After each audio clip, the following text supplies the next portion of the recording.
this is going to be an exciting matchup. I tell you, I'm looking forward to it. I think both these teams are certainly looking forward to it, and I expect this home side to fill up here before this thing gets started. Both teams run through the banner pretty much at the same time, and our Raiders are taking the field. The Bulldogs across the way are taking the field, and to bring you tonight's action, the guy to my left, David Foster. All right, thank you very much, Chris. Let's take a look at it now. Winder all white tonight. White hats, jerseys, and pants. They got that red numeral and some silver and black trim. Habersham Central tonight, they got the orange hats, the navy jerseys, and they got on those white breeches. Habersham Central won the toss tonight, and Habersham elected to kick off to start the ball game here. So we'll start on defense tonight for our Habersham Central Raiders. Habersham doing their ritual pregame prayer right on the 50-yard line. And now they break, and they're up, and Winder takes to the field first as they'll have off their kickoff return team. A pretty good crowd on hand for Habersham Central. Pretty good crowd. Not too good for Winder Bear across the way. So hopefully some more people will come in because it's a perfect night for football here, Chris. Absolutely. 60 degrees here at Raider Stadium and John and Larry Black Field, and it could not get any better. Just the lightweight coat will do you tonight, in my opinion. And I tell you, David, this one, I'm looking forward to it. I've thought about this game a lot this week. I think these two teams are pretty even. I forget the record. I think there's somewhat of a weakness maybe that Habersham offensively can take advantage of against that pretty good defensive Winder, but there's some weaknesses there. We'll see if we can take advantage of it. It's just going to come down to who can give up the least amount of big plays and make the least amount of mistakes. Escamilla going to kick it off for Habersham Central. They have Jamar Mack and Lamonte Mack back deep. There's a running start by Habersham. It's a high pooch kick, and they're going to they're going to run the ball, going to try to return it, and they get up to about the 34-yard line. Let's see, on the return was Sterling Sumter, and tackle was made by Luke Wilson. They give him pretty decent field position there, but that's good coverage, and that was another excellent kick by Escamilla. He's got really good at that pooch kick because it stays in the air for a long time for a kick that really doesn't travel that far. All right, so Winder out there offensively. They got trips left. We got two on the right side, so an empty set for their quarterback, Brock Landis. He's back there by himself. They're going to come to the near side. It's going to be incomplete, almost. Well, it was almost intercepted there by Raven Ross, but then another receiver had a chance to pick it up as well, and that was Wells, so it was tipped around a couple times. Yeah, a little bit of a shaky start there, just overthrown his receiver that time, just on a little quick screen, but Ross read it quickly. He was in front of the receiver that was supposed to block him and tipped the ball on the high throw. We almost picked it off. Quarterback going to keep it right up the gut. That's Landis, and he's going to be brought down by Carson Taylor. Carson Taylor got him first, and Garrett Kinsey was there as well, so those two are going to cause a third down and long, Chris, maybe 3rd and 6. Yeah. Landis will remind you of the kid last week at Decula, but a much better thrower. He's not going to beat you with his feet as far as speed goes, but he's a good, strong, physical runner. And they got 4 wide. Landis wants to throw a quick one, and it's going to be caught, and he got the first down across the 45 to about the 46-yard line. He caught it, then went back behind the sticks, Chris, but we didn't get him. Yeah, couldn't get him down, but picked it up by about a half a yard. But just a quick throw. Landis is, like I say, a big, strong-looking kid and got a really good arm. Tackle was made by Josh Pickett. Pass play covered 7 yards. Empty set again. Going to come to the near side. Caught by Turner. Turner looking for a block and won't get it. Going to be brought down. Well, he's going to fight, but he still only got about maybe a half a yard or a yard. He did a lot of east and west, but he was never brought down and finally was by Garrett Kinsey. So 2nd down and 9. Now we got an official time. Yeah, we were really coming up strong on that quick screen out here in the flats both times. Going to get one of the receivers to check out of the game for a uniform. That's Turner. Violation or situation, and he's got something. I'm not sure what the problem was, but referee's going to get him to get over to the sidelines and get that corrected. All right, so Landis in the shotgun, fakes, he wants to throw, looking, going to go long, throws it up there, and it's going to be knocked away and incomplete. On the coverage for Habersham Central, nicely step for step, was Carson Moore. The pass was intended for Hunter Ship. Yeah, good coverage by Carson. He was just stride for stride with him and found the football, turned his head and found the football and made a play on it, and bring up 3rd and 9 for Winder. Yeah, 3rd down, let's say line of scrimmage, Chris, is their own 47-yard line. So they bring back into ball game Jaden Turner with the play. Or probably not. They're looking toward the sideline. Everybody signals an end here lately anyway. So Landis in an empty set, got 3 left, 2 right. Habersham with a 3 front. They got Turner in motion from left to right. 3rd down and long. Landis, quick throw, going to throw long again. Got a man wide open, and he's going to catch it at the 25-20 and knocked out of bounds by Carson Taylor. Pass was caught there by Perkins, and again pushed out of bounds by Carson Moore, but all alone down there. Well, blown assignment. I think they went back to a play where they faked the quick screen out there. We reacted so well to the first 2 that we bid on it and got beat deep because of it. That pass play covered 30 yards to Tyreek Perkins. So they're 1st and 10 now at the 24-yard line. He wants to throw again. Landis now first out of the pocket. He's got some room to run. He's at the 20, 15, 10, 5, touchdown. Touchdown Brock Landis and Winder. He scampers in from 23 yards out here with 10:26 to go in your first quarter. So Winder able to move down the field fairly easily. Well, just a blown assignment there, and I think they went deep on the second play there in that set of downs and then came back probably thinking that our guys were thinking quick screen, and we bid on it, bid us deep. Then on that play, just a scramble back to the backside where there was nobody at home for Habersham. And the extra point by Brown is up and good. Timeout on the field. Habersham Central trails early. 10:26 to go in your first quarter. 7-0 your score. Raiders down. We'll be right back. Now you can watch movies, sports, news, and more on all of your internet-ready devices. Windstream cable customers can view up to 50-plus channels on their laptops, smartphones, and tablets with Watch TV Everywhere. It's easy, and for Windstream cable customers, it's free. Visit WatchTVEverywhere.com to register. Then the programs you enjoy are just a click away on your favorite devices. Watch TV Everywhere. Another way Windstream says thank you for being our customer. Back here at Raider Stadium, quickly, Winder took the opening kickoff, 7 plays, 66 yards. Most of that was Tyreek Perkins' catch of 30 yards to get him in striking position, and then quarterback Landis ran it in from 38 yards on a broken play, or really just a quarterback scramble. So Winder takes the early lead here, 7-zip, 10:26 to go here in your first quarter. Harlan Brown going to kick it off for the Bulldogs. They're in white, we're in navy. There's his running start. Line drive kick, and going to hit around the 14 and skips to the 5 to Donnie Carter. Check that. That's Jim Barnett. Barnett going to get up to about the 32-yard line maybe. 32-yard line tackle was made there by Sumter. Well, last week Gainesville really took advantage of Winder Barrow in the secondary as they threw the ball pretty well against Winder. Let's see if Habersham can come out and try to duplicate what Winder did last week. 1st down and 10 for the Raiders. They're starting at their own 32-yard line, working left to right as we look at it. And as you look at your radio dial back home, we got Westbrook and Barnett out here on the right. Got a split left, got a slot right. Running back is Henshaw. We're going to hand it to Henshaw. Henshaw's got a little hole and got about, well, maybe not much at all. Looked like he got about 3 or 4, but that's not going to be the case. Tackle was made, let's see, by the linebacker, Adam Bagley.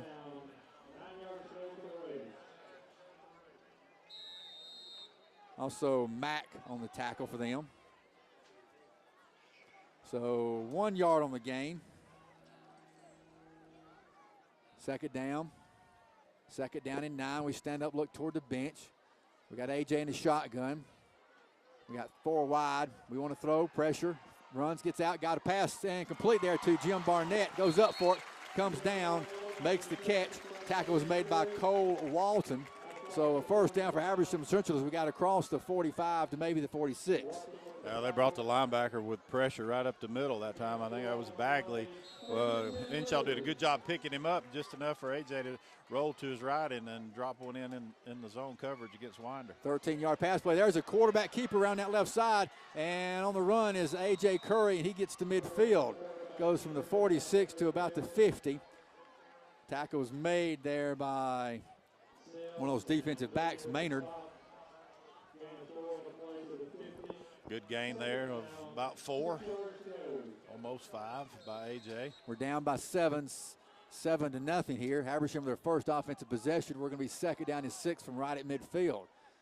A.J. in the shotgun has it, wants to throw, looks, going to go, going to get sacked. Got sacked there by, let's see, that was one of those linebackers, Mooney. Yeah, they blitzed again. They're really being aggressive defensively, and they're going to try to put pressure on A.J., it looks like. Not going to let him sit back in that pocket and try to pick them apart. And if they're going to blitz, then the middle of the field is going to be open.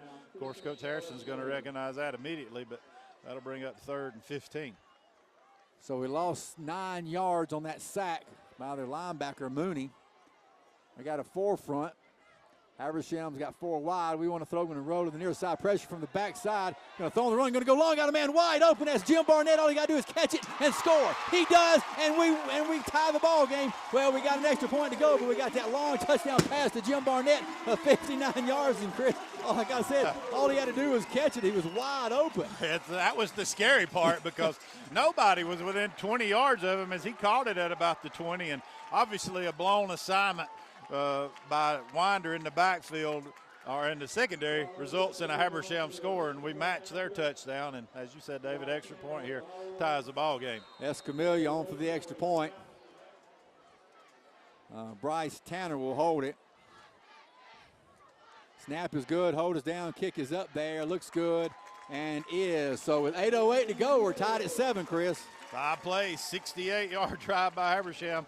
That might have been a blown assignment by Winder, but resulted in a touchdown for Habersham. A.J. Curry to Jim Barnett, and Habersham ties it back up. Mark, obviously Winder, for some reason, just lost coverage with Jim. Well, the corner was rolled up real tight on Jim, and I think he was expecting some safety help, but we sent a guy down the middle of the field, and the safety had to jump that post pattern. I think it's Trey on the post pattern, so the safety went and helped him and left this corner kind of out by himself, and as a result, it was wide open. So we just kind of flooded the zone there and outnumbered them. And you mentioned it early, Gainesville kind of picked them in the air, so it looks like we're going to try to do the same. So far we've seen 2 blown coverages hurt both teams. Somebody's got to fix that and play defense. Escamilla kicks it off. Another high pooch. Going to come down there to Perkins. Perkins has it at the 31-yard line. Perkins up to the 40. Oh, brought down pretty hard there by Quentin Smith. Big time tackle by Smith. We got to maybe kick that one a tad bit deeper. But they'll start with pretty good field position here at the Habersham, or at their Winder 39. But as we said, this thing could be a really good ball game if those 2 opening drives are any indication. Probably can't tell you to sit back and relax, no, because we haven't been able to do that all year, but to sit back and enjoy what could be a good matchup here tonight. Crowds continue to shuffle in here, and pretty good crowd on Habersham's side. Not full, but pretty good. Let's see, they got a new running back in there. That is Sumner. They got a man in motion. That is Wells. And Habersham coming on a blitz. They give the ball to Sumner. He's got some room to run. He's got about 9 yards, close to a first down for the running back. Yeah, Tackle was made by Garrett Kinsey. Yeah, blitz Carson Taylor, and he's just a step away from tackling that running back for a 3-yard loss. Has a little bit of a different angle on that blitz, and he does, but by blitzing and not getting him there, it exposed us a little bit for a 9-yard gain. So second down and short. Ball is right at their own 48-yard line. They need to get to the 49 for a first. Brock Landis in the shotgun. Brock is senior, puts a man in motion from right to left. Has it. Going to hand the ball off there to Sumner. Sumner going to lose some yardage. Boy, he's hit first there by Zach Ferguson and just pushed back pretty hard. And they're only going to give him about a 3-yard loss, but he ended up losing about 20 after he finally got pushed down. Well, David, you go back about 3 weeks ago, And Zach Ferguson all of a sudden became, I think, our best defensive lineman as far as getting penetration in the backfield. And once again, he's back there quick off the ball and causing trouble for Winder, and that'll bring up a 3rd and 3. Big play there by Ferguson and the Raider D. Only a 2-yard loss, Chris. I probably should have been about at least 7 or 8, but it's not. It's only 2. 3rd down, 3rd and 3. They're going to run the ball with running back Jamar Mack, and he'll have the first down as he got across midfield to about the 47-yard line. Tackle was made by Luke Wilson. And so not a big game, but enough, Chris, for a first down. Just enough to get it. Once again, kind of like that first drive. First set of downs in that first drive, about a half a yard to get the first down, and that's what they got here. 1st and 10. And they're going to stay on the ground with Mack, and Mack breaks one tackle and gets across the 45 down to about the 44-yard line. Tackle was by Garrett Kinsey. Well, we hit him early, though, again, and we just didn't lock up or slid off of him. Well, it would have been only a gain of about 2. It resulted in a gain of 5 instead. 2nd down, yeah, 2nd down and 5 as he got 5, as Chris said. Landis and the whole entire offense looking toward Coach Webb and the offensive coaches for the play. Now they line up. Habersham still has that 3 front. They're in a shotgun. Back to the right of quarterback Landis, hands it to the running back, and he's got some room, and Sumter going to be break one tackle and brought down by the next 2. So on the carry was Sumter. Brought down by Josh Pickett and Carl Fell. Got enough for a first down as he got down to the Habersham 35-yard line. Tell you what, there's a big-looking offensive team, David, at all positions. Quarterback's big, running backs are kind of thick, line's pretty big, and then number 8 there for him is an awfully big H-back. That's Logan Cash, that defensive end. Guy that's going to block for him a lot. And they hand the ball off to Sumner again. Sumner's got some room, and he'll rumble across the 30, inside the 30 down to about the 27-yard line. So Sumner again on the carry. Going to be short of a first down, going to be 2nd and short. Tackle made by Garrett Kinsey. Well, Carl's crashing in that time on that play from the backside. He's got to be able to bring him down man-to-man in the backfield. It hit him good, but didn't lock up and bring him down. Bring up 2nd and 3. Ball is inside the 30. They spot it at the 28, actually. Brock Landis in a shotgun. Got his back to the left of him this time. They got 3 wide and a slot right. They're going to hand the ball off to Sumner. Sumner trying to find some room. Got hit around the 26-yard line. Going to be short of a first, be 3rd down. Zach Ferguson back in the ball game. Out goes Caleb Hodges. Tackle for Habersham on that last play was by Carson Taylor. 3rd down, 3rd. About 2, Chris, but I think they're in probably 4 down territory right here. Most likely. We'll see what happens here after 3rd down. Landis has it. Going to stay on the ground with Sumner. Sumner going to be stopped short of a first down. How about that? Yeah, big time. We clogged the middle that time with the big guys, Wiley and Carl Fell, and Luke Wilson was in there as well. Going to bring up, I think, maybe a half a yard a gain. Going to bring up 4th and 1. Yeah, 4th down and 1 yard to go. They got nothing to lose here. Obviously, the first time they've gone for it here on 4th down. 3:55 to go in your opening period. We're tied at 7. I'd be surprised to see anything but just a power play with their running back. Maybe Landis keeps it, but look for a run here. Somebody's got to try to get penetration in the backfield. Sumner, your running back. They stand back up, look back toward the bench. 9 seconds on the play clock. Brock Landis in that shotgun. Has 3 wide, going to stay on the ground with Sumner. He's got the first down and about 2 or 3 more yards, and that'll be about it. About 5 or 6 blue jerseys jump on him, but Sumner got the first as he got across the 25. Tackles by Carson Taylor and Josh Pickett. Makovic was back there to make the initial hit, but I don't think even if he brings him down, he would have kept him from getting the first down. Well, they've just kept it on the ground the entire drive here. 1st down and 10. That last run was 3 yards for Sumner.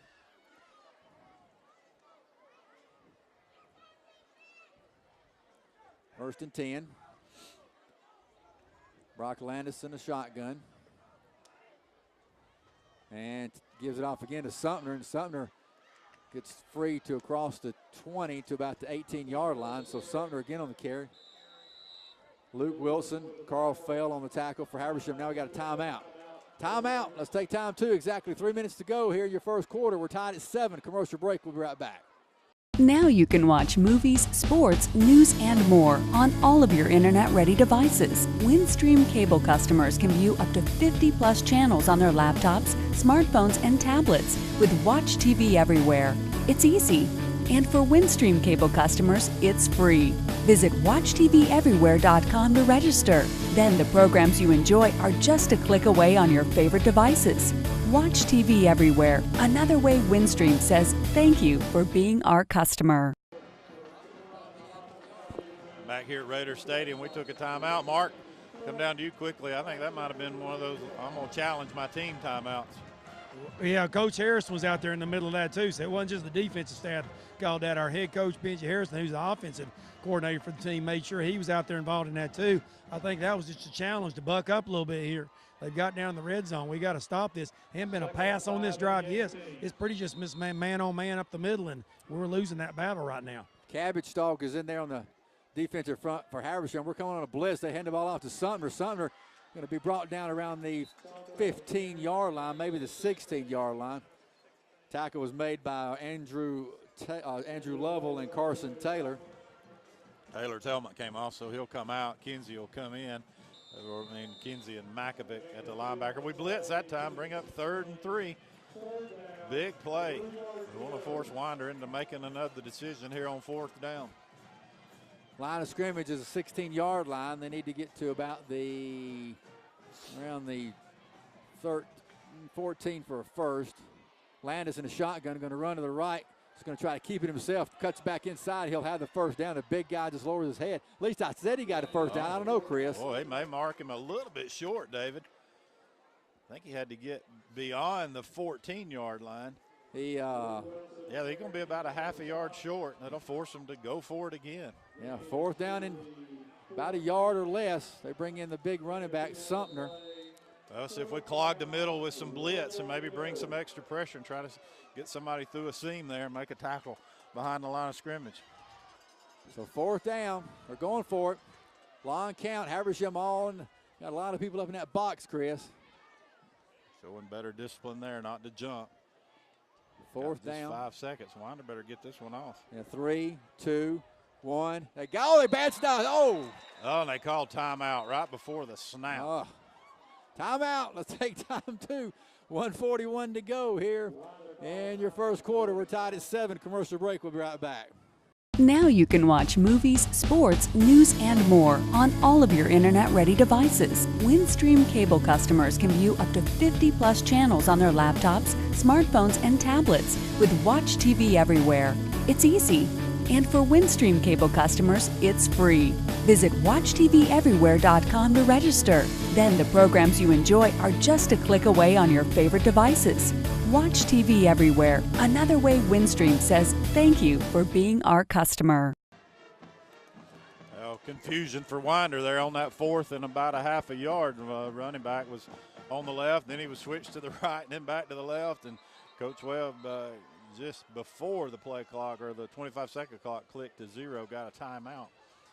So 4th and about 1 for a first down for Winder there at the Habersham 14. All right. Brock Landis, your quarterback, has got a back to his right. That is Cash. And he's got the snap, hands it to Cash. Oh, breaks the tackle and gets the first down. Actually, the ball was handed off to Jamar Mack. And Mack got the first down. Tackle made by Ferguson and fell. So they're going to be first down and 10 again. 1:35 to go. Makovic that time? I didn't catch that. Looked like it was him maybe, and just a split second or maybe just a bad angle from tackling him in the backfield for a loss. So they're going to have 2 left and split right, slot right. Landis has it. Going to give it off to Jamar Mack, and he's going to get inside the 10 down to about the 8-yard line. So Jamar Mack on the carry. Tackled by Ferguson and Pickett. Folks, this is a 13-play drive thus far, and every single one of them has been on the ground. 2nd and 5, and they're at the Habersham, what we call that, about the 7, looks like. Yeah. Landis with 49 seconds on the clock. Gets a snap, a little high, gets it handed off to Jamar Mack, and he's hit shy of the 5-yard line. So Mack didn't get to but just about the 5. Tackle was by Taylor and Ferguson. 3rd down. We'll get another playoff here in this first quarter. It's been a pretty quick first period. Oh, this is interesting strategy here by Winder, a team that likes to throw it. They've elected to run the football. They're trying to shorten this game and take away offensive possessions for Habersham. We wonder if that's what this is about. Landis takes a snap, going to run to the right. Got away from one and cuts back in, but the 2 that got him are going to knock him for about a yard loss. Nice effort that time by our Habersham Central defense. Those 2 guys got him and knocked him for about a 2-yard loss. Tackle was made by Ferguson and Carl Fell. That's the end of the first quarter. When we come back, it'll be a 4th and about 4. Timeout. We're at the end of 1. We're tied up at 7. Commercial break. We'll be right back.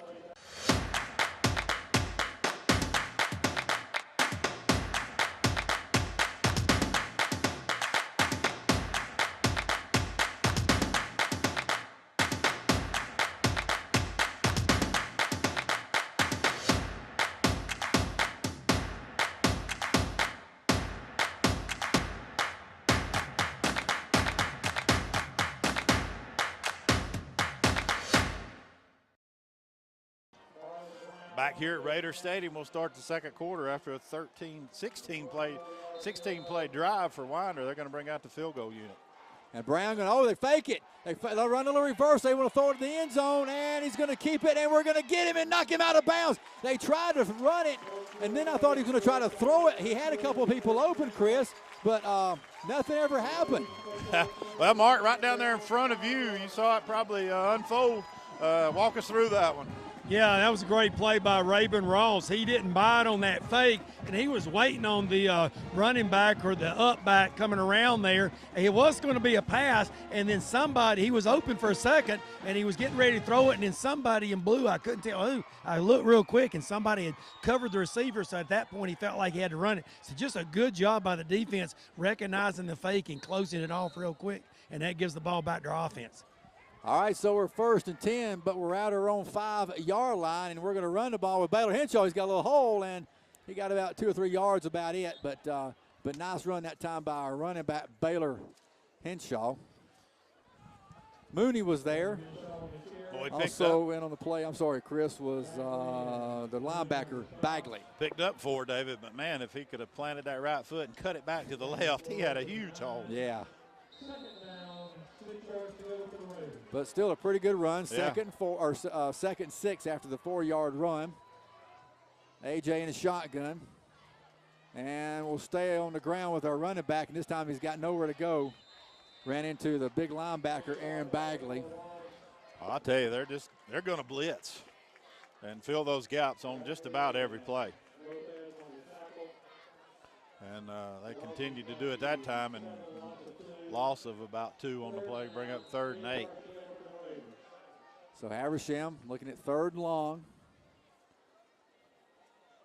It'd be nice to get at least 1 first down right here. So AJ in a shotgun. We fake it, play action looking. Going to come to the near side, going to be incomplete. If Tanner can hang on to it, he's got the first down.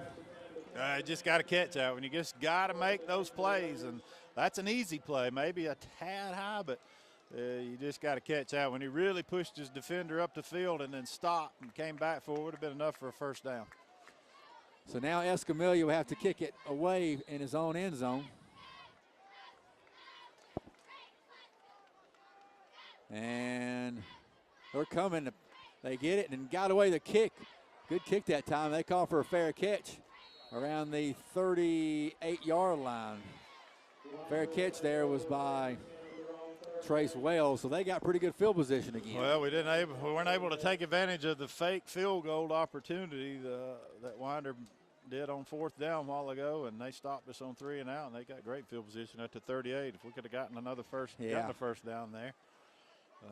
But it's still tied 7-7 with 10:32 to go here in your second quarter. Escamilla did a good job to get away the punt. Good thing he's just a one-step punter. It only takes him 1 step to get it off, and they were really trying to block that one. And did a good job of not really running into him either. Empty set for Brock Landis. Has it. Going to go out there on the near side, caught for a little screen, and oh, nice open field tackle that time by Carson Moore. Catch was made there by Jaden Turner, and Moore just made a good open field tackle, 1 yard loss on it. Yeah, he recognizes the screen as good as anybody and does a good job of getting around that wide receiver that's out there to block him, and just nowhere to go, a loss of 2. Second down and 12. They're at the 40-yard line. Landis again, empty set. They got 5 wide, 3 on the left, 2 on the right. High snap. He's got just a straight run right up the middle and nowhere to go. Boy, 2 or 3 people just jump on him. One of them was Lovell, I saw. Kinsey was there in the middle to fill the hole, and he was going to cut away from him, ran into Lovell, and then Kinsey came back around on the backside to finish him off with Lovell. Two good plays there a good play by both Lovell and Kinsey there, bring up 3rd and 11. Big right here if we can stop him somehow, Chris. That'd be great opportunity to get him off the field in just 3 plays and get it back to this offense. 3rd down, 11. And they're in that shotgun. There's a snap. Going to throw it. Going to come to the near side. Going to be caught. No, he dropped it. Pass was incomplete. Intended for Wells. Trace Wells had it. Tried to make a quick move and didn't watch it all the way in, I guess, Chris. Yeah, just dropped it. I mean, he's going to catch it about 8 yards short of the first down. So, looked like Coach Webb was, just trying to pick up a little something on 3rd down. They're going to go for it here. I think they are. How about that? Their punter's their kicker, and he's a really good punter. So they're either going to try to draw us off sides. Habersham's got to be disciplined here. They're 2 for 3. There they go. They're going to run it or throw it. Landis all kinds of time. Going to go long, and it's going to be in touchdown. Touchdown somehow to Jaden Turner. Good gracious. We got everybody back there and looked like perfect position to knock it down, and we had Ross back there and Curry, and neither one of them could get turned around for some reason in order to get a hand on the ball. God, just where you have them just where you want it, 4th and 11, and they go for it and just throw one up and come down with a score. Brown for the extra point. Kick is up and good. Timeout of the field, 9:06 to go. Habersham down by a touchdown. Commercial break. We'll be right back.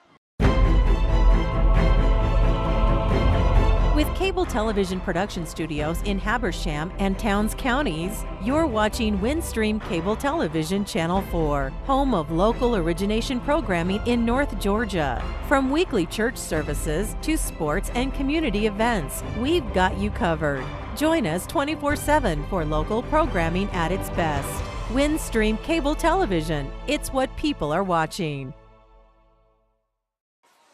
Back here, Raider Stadium, Habersham with 3 great defensive plays in that series, brought up a 4th and 11, and Landis, they went for it. Landis threw it into the end zone where we had double coverage, and we didn't get a hand on it, and they scored. That was Jaden Turner on the catch, and Winder back up on top 14-7. Brown going to kick it off again. Gets a running start, and high and long, and Curry has it right at the 1 yard line. Curry to the 5, 10, 15, 20, 25, 30, 31, 32 yard. Oh, late hit. Late hit there. Come on. Unbelievable. And he used his helmet. And he led with his helmet. Terrible call.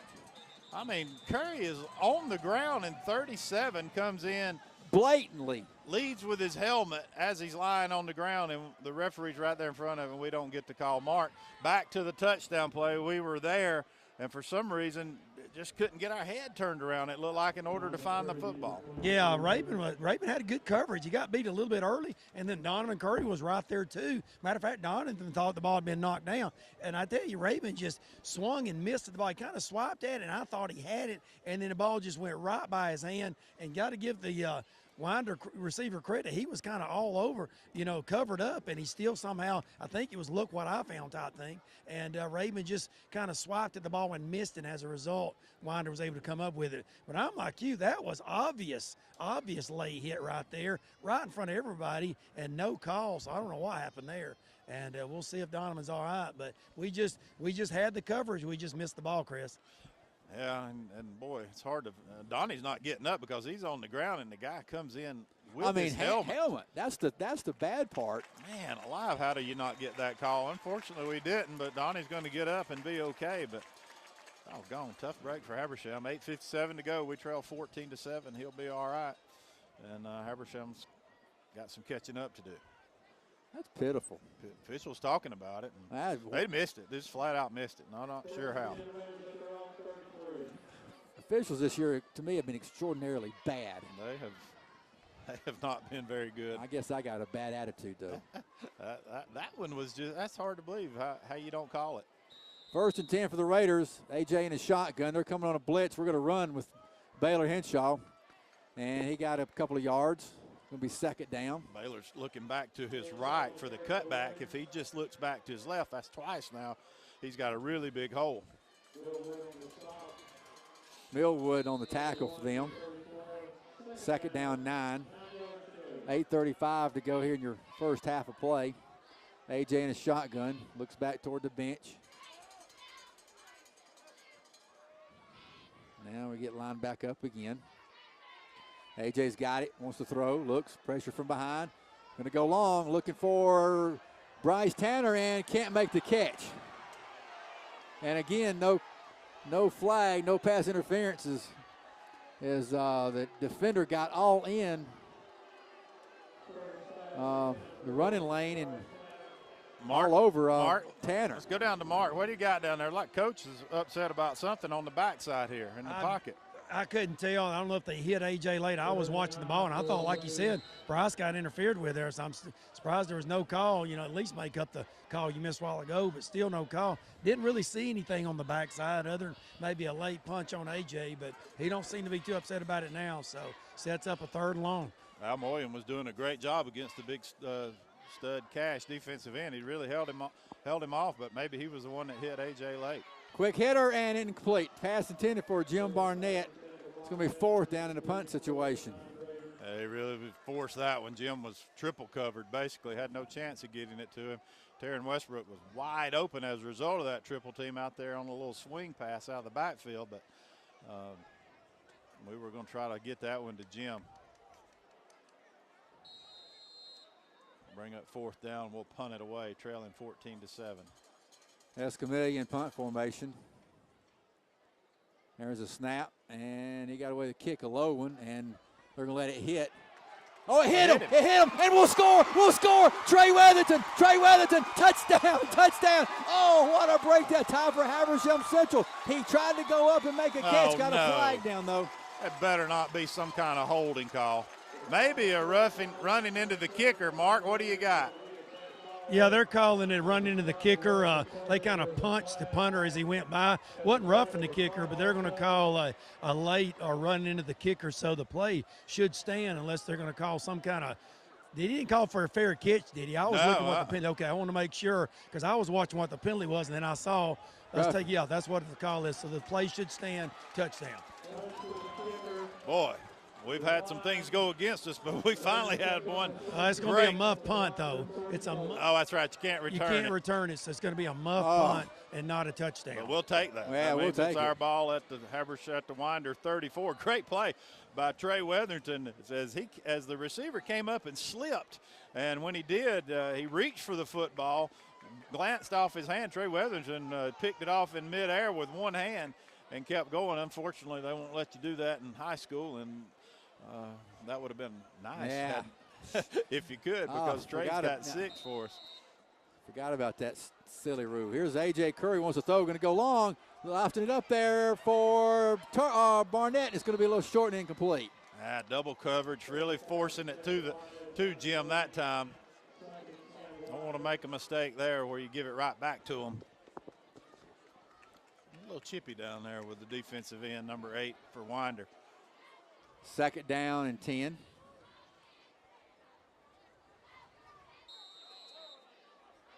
The middle of the field is open for Habersham. They are blitzing people like crazy. Here they come again. Donnie Curry in motion. And we're going to run the ball and nowhere to go for Baylor Henshaw. Tackle was made by Logan Cash. Well, that's where you pull it out of that belly of Henshaw and let Cash crash down on that running back like he did, and there's nobody there for AJ. Let's see if we don't come back to that on third down here to try to pick up a first down on 3rd and 7. We got Barnett and Curry on the right, and Weatherington and Tanner over here on the near side. This time they flip Cash back over to our right side, his left. AJ puts Donnie Curry in motion, and we fake it to him. We want to throw, forced out of the pocket, scrambling, running, going to throw long, got a man, caught by Barnett. Is caught by Barnett at the 6-yard line. Nice catch by Jim Barnett. I think he just more or less took it away from the, the defensive back, Cole Walton. Well, I don't know how AJ saw him. He really put a move on the defensive end Cash that time to get away from him, and it bought himself some time. He had nobody to his right side of those hash marks and threw back across the middle of the field, where Jim just did a great job of coming back to it and being aggressive and going after the catch. All right, so we'll see. We're down inside the 10, about the 7-yard line.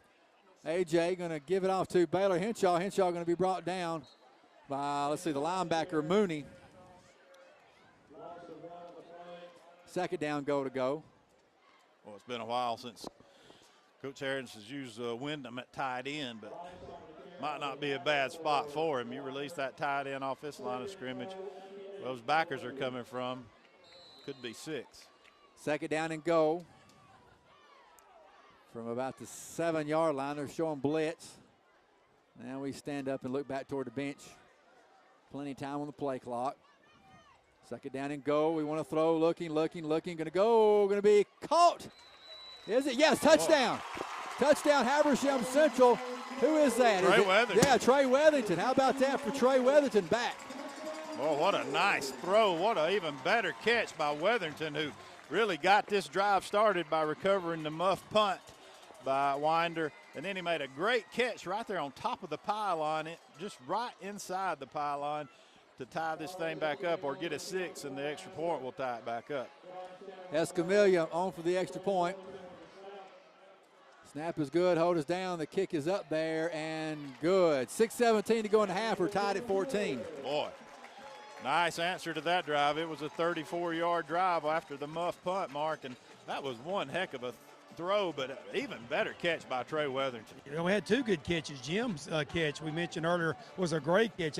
He really had to come back a long way for that ball and basically took it away from the defender and made up a big play there, set the touchdown up, and then a great throw to the corner there to pylon. Jeremy actually caught it in front of the pylon, and as he was getting tackled, reached back across the goal line with the ball and got the touchdown. So a good throw and catch by Trey, and a good setup there earlier with Jim's catch from AJ earlier to set that touchdown up, but it was all a result of the turnover. So good job by our offense to capitalize on a Winder turnover. Well, we did capitalize on it. We went 33 yards in 5 plays. Just took a minute and 40 seconds. AJ Curry to Troy Weatherington. Extra point by Camellia ties it up, 14-14. That's Camellia going to kick it off again. Gets his running start and pooches it up there high and short. And on the return is Wells. Wells going to get up to about the 35-yard line. So Wells on the return. Tackle was made by Taryn Westbrook.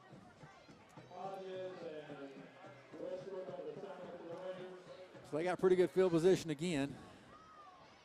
Well, if you think back to last year at this time when we played Winder at their place, it was a shootout. Yeah, 35-28. I mean, it was a shootout, and we came up short.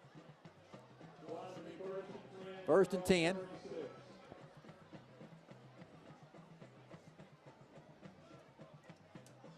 First and 10 for the Dogs. They're working left to right. They're in the white. We're in the navy. Brock Landis in the shotgun, puts the man in motion. Wants to throw, looking, going to run now. He's going to throw on the run. He got a man wide open in the middle of the field. Makes the catch as Wells. Wells down to the 30, 25-20, and brought down from behind by Donnie Curry. Well, we just kind of had a blown coverage. Had good coverage initially, and it kept them from Landis having to scramble and buy himself some time, but for some reason we just lost somebody in the middle of the field, and then we couldn't recover enough to tackle him, and he's all the way down knocking on the door of Habersham at the 10. Is it going to be 1st and goal, or which side of the 10 are they on, or are they right on it? And they're going to say it's going to be on about the 11, I guess, Chris. Yeah. They can get a first down if they need to. That was a 53-yard pass play. 1st and 10 from the 11. Just kind of lost Wells in the middle of the field there, really. Landis takes a snap, hands it off there to Jamar Mack, and he'll score easily. Man. Jamar Mack on the touchdown. Got it in from 11 yards out, and just like that, we're back down by 6. Well, just the big plays. I mean, that's how Winder's been able to score. We've allowed big plays in each of the 3 offensive series for Winder, and because of the big play to Wells, they were able to really convert that one into points. Extra point is up and good. Timeout. 5:29 to go here in the half. Habersham down by 7. Commercial break. We'll be right back.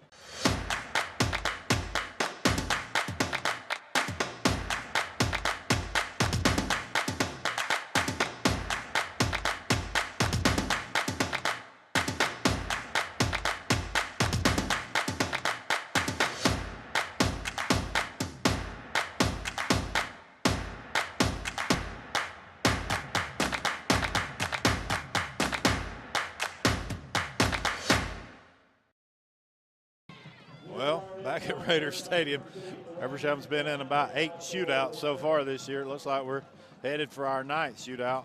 Winder went 2 plays, 64 yards, a 53-yard pass from Landis to Wells really was the catalyst on that 2-play drive, as now they lead 21-14. Brown going to kick it off. Line drive and returnable for Jim Barnett to 5, 10, 15, 20, 25. And that's about it. About 4 or 5 white shirts jump on him. Tackle was led by Nate Allen, along with Dylan Sauls. 1st and 10 for the Raiders. Well, 5:20 to go here in your 2nd quarter. More than enough time. Already been 35 points scored. If Habersham can hold them up front, the big line can do a job of giving A.J. some time to throw it. I feel like we can move the football against this Winder team. But they're blitzing at least one of those 2 linebackers about every play. 1st and 10 for the Raiders. A.J. in a shotgun. He hands it off to Baylor Henshaw. Henshaw's got about a yard or 2. That'll be it. So Henshaw on the carry. Tackle was made, let's see, there by Josh Sims. Mooney was also in on the play.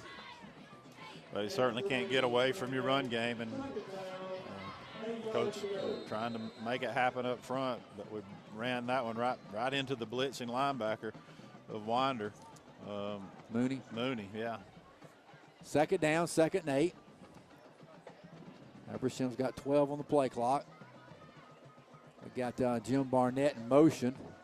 Going to run the option and nowhere to go for A.J. Kerr as he got wrapped up as he pulled the ball and then got sacked for a big loss. Now we got a late flag and going to be a little extracurricular activity. Well, Cash has really been chippy and kind of running that mouth a good bit, and this time it's going to get him. Mark, late as he walked back to the huddle, he was saying something.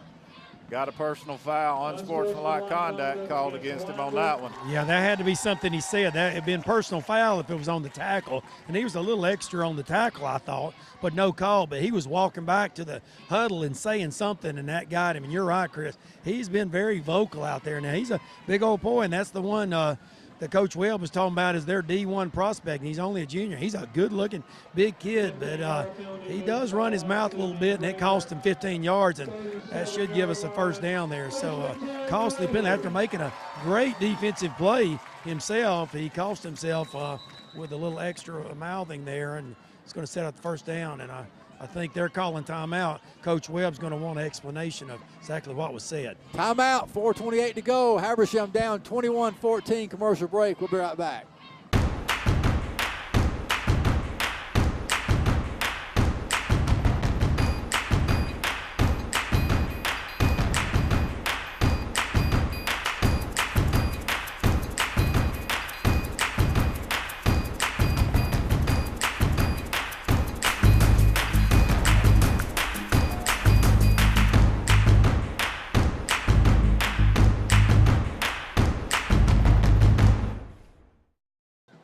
Welcome back here to Raider Stadium and John Larry Black Field. 21-14 Winder with the lead. 4:28 to go here in your first half. Just had an unsportsmanlike penalty called against Winder after the play. And Coach Webb was taking a timeout. He kind of had a little bit of a team meeting, brought some offensive players off the bench and huddled up with those defensive players. And I think he said, you know, we're going to put an end to some of this extracurricular stuff because it's going to cost us.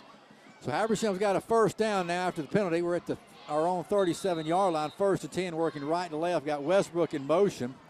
And we give the ball off to Baylor Henshaw, and Baylor up the gut.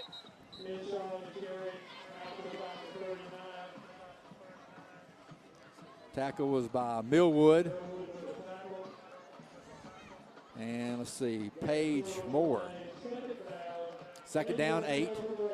Not getting a lot on first down. No, that time Cash, the big defensive end, just A.J. read him, and he stayed at home, just sat down there at the line of scrimmage, so he had to give it to Henshaw. But their linebackers are so active, they were able to keep that to just a 2-yard gain. 2nd down, 8. At the 39-yard line, A.J. play action, looks, going to step up, run it, A.J. He's going to have his first down and runs out of bounds. Yeah. He had all kinds of room, Chris. I wanted him to run. He got to be a little bit more like Mike Vick there and just take off because there was nobody over there, and he wanted to make a play with his arm. Sometimes you just take what they give you, and that was an easy first down for A.J. as he did take the open space out in front of him with his legs and moved the ball up to the 49. Yeah, he got 10 yards. Yeah, watch the matchup if you're here with Almoyan and Cash. It's a good one. Almoyan just holding his own with the guy for the most part on pass protection. 1st down and 10 after that 10-yard run by A.J. He's going to put Jim Barnett in motion, tosses it to him. Jim Barnett looking for a block, got it from Westbrook, still on his feet, and gets loose and still on his feet, and finally pushed out of bounds. Oh, I tell you, he can make some people miss in a phone booth. He is so shifty and elusive, and that time he just kept dancing and juking folks right there in front of the Raider bench and turned about a 3-yard gain into about a 7-yard gain. Yeah, Maynard and Mooney both were pushing him out of bounds. I got actually about a 9-yard gain. Yeah. We hadn't run that play a whole lot this year. No, we haven't. 4 wide, 2 on each side for Habersham. 2nd short, got Donnie Curry in motion. And we pull it, and A.J. should have given it to him, I guess. Yeah. He's going to be short, I guess. Tackle was by Mooney. Well, we're bringing the wide out in motion so that he can be the pitch guy. And that time, if it was a read, A.J. misread that one. So 3rd down, 3rd and a good yard now. Lost about a half.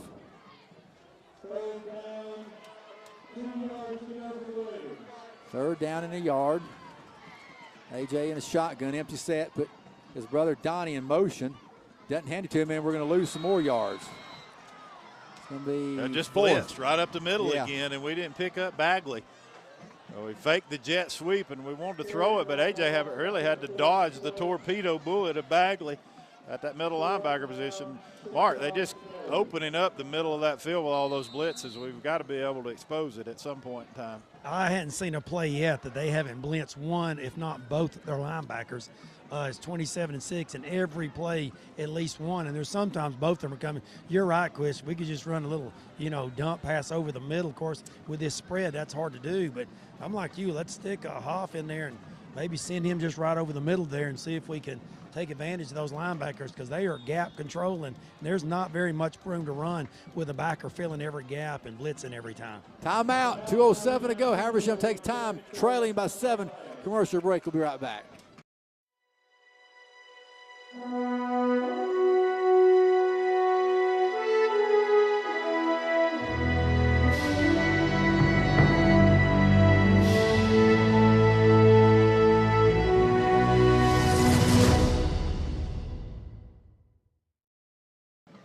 Back here at Raider Stadium, 2:07 to go here in your first half. 4th and 6 for Habersham. They're at the Winder 47-yard line. We've called a timeout, and we're going to punt the ball. We're going to punt it away, and I think that's probably the best thing to do. We're trailing 21-14. Winder's probably saying, watch the fake, but I think we punt it. Turner's back deep. Got to give him good protection. They got pretty close to him last time. Escamilla has it and got away a high and short kick.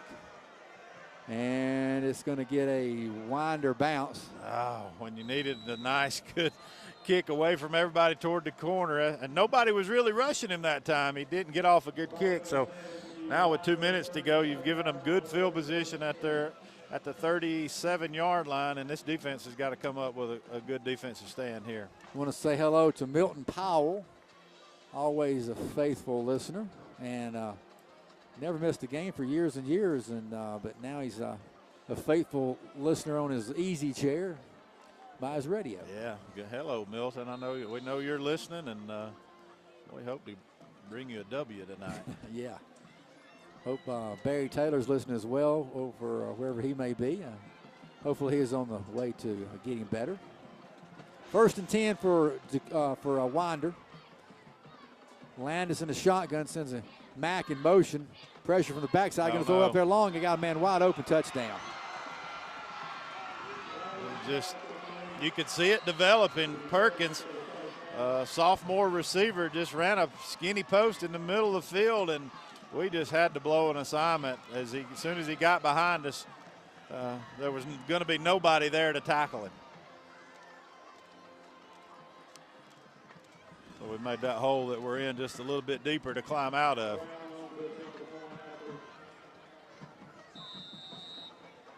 Extra point is by Brown, is up and good. Timeout on the field, 1:47 to go. We're down 28-14. Commercial break. We'll be right back.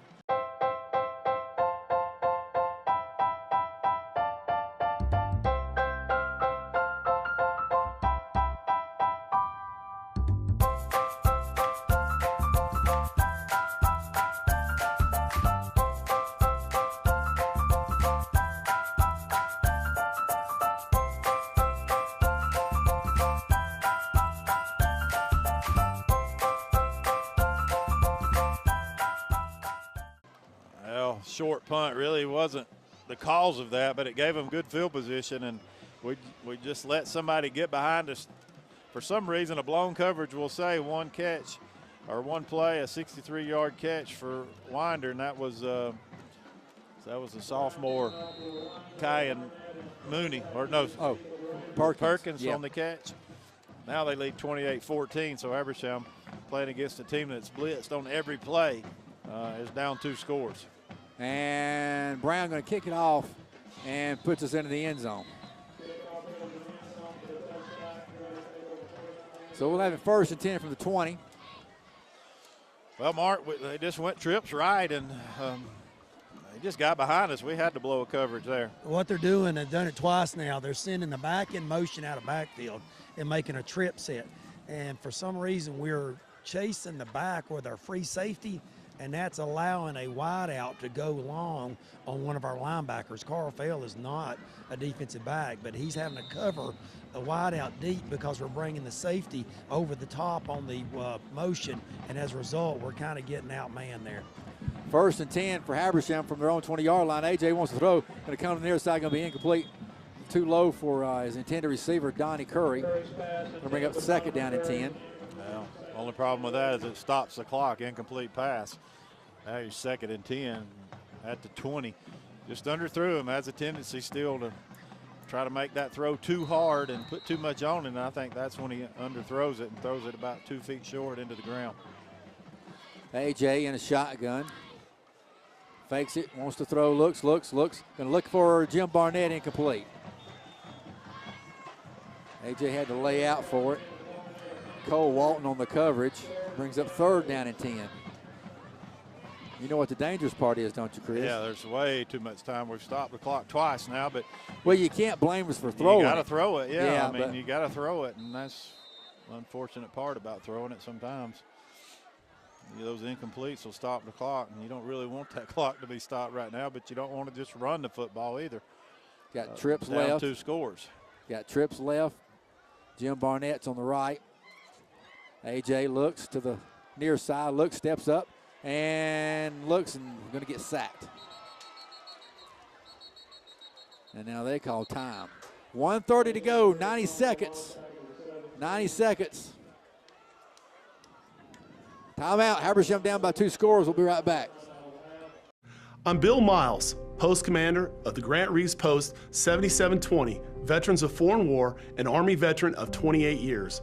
I served in Iraq, Afghanistan, and Desert Storm. I'm supporting the Habersham Chamber's Freedom Run at Lake Russell because a portion of all proceeds benefit the Habersham Veterans Wall of Honor. We honor the dead by serving the living. Join me on November 4th by participating in the 5K or the 1 mile fun run along beautiful Lake Russell.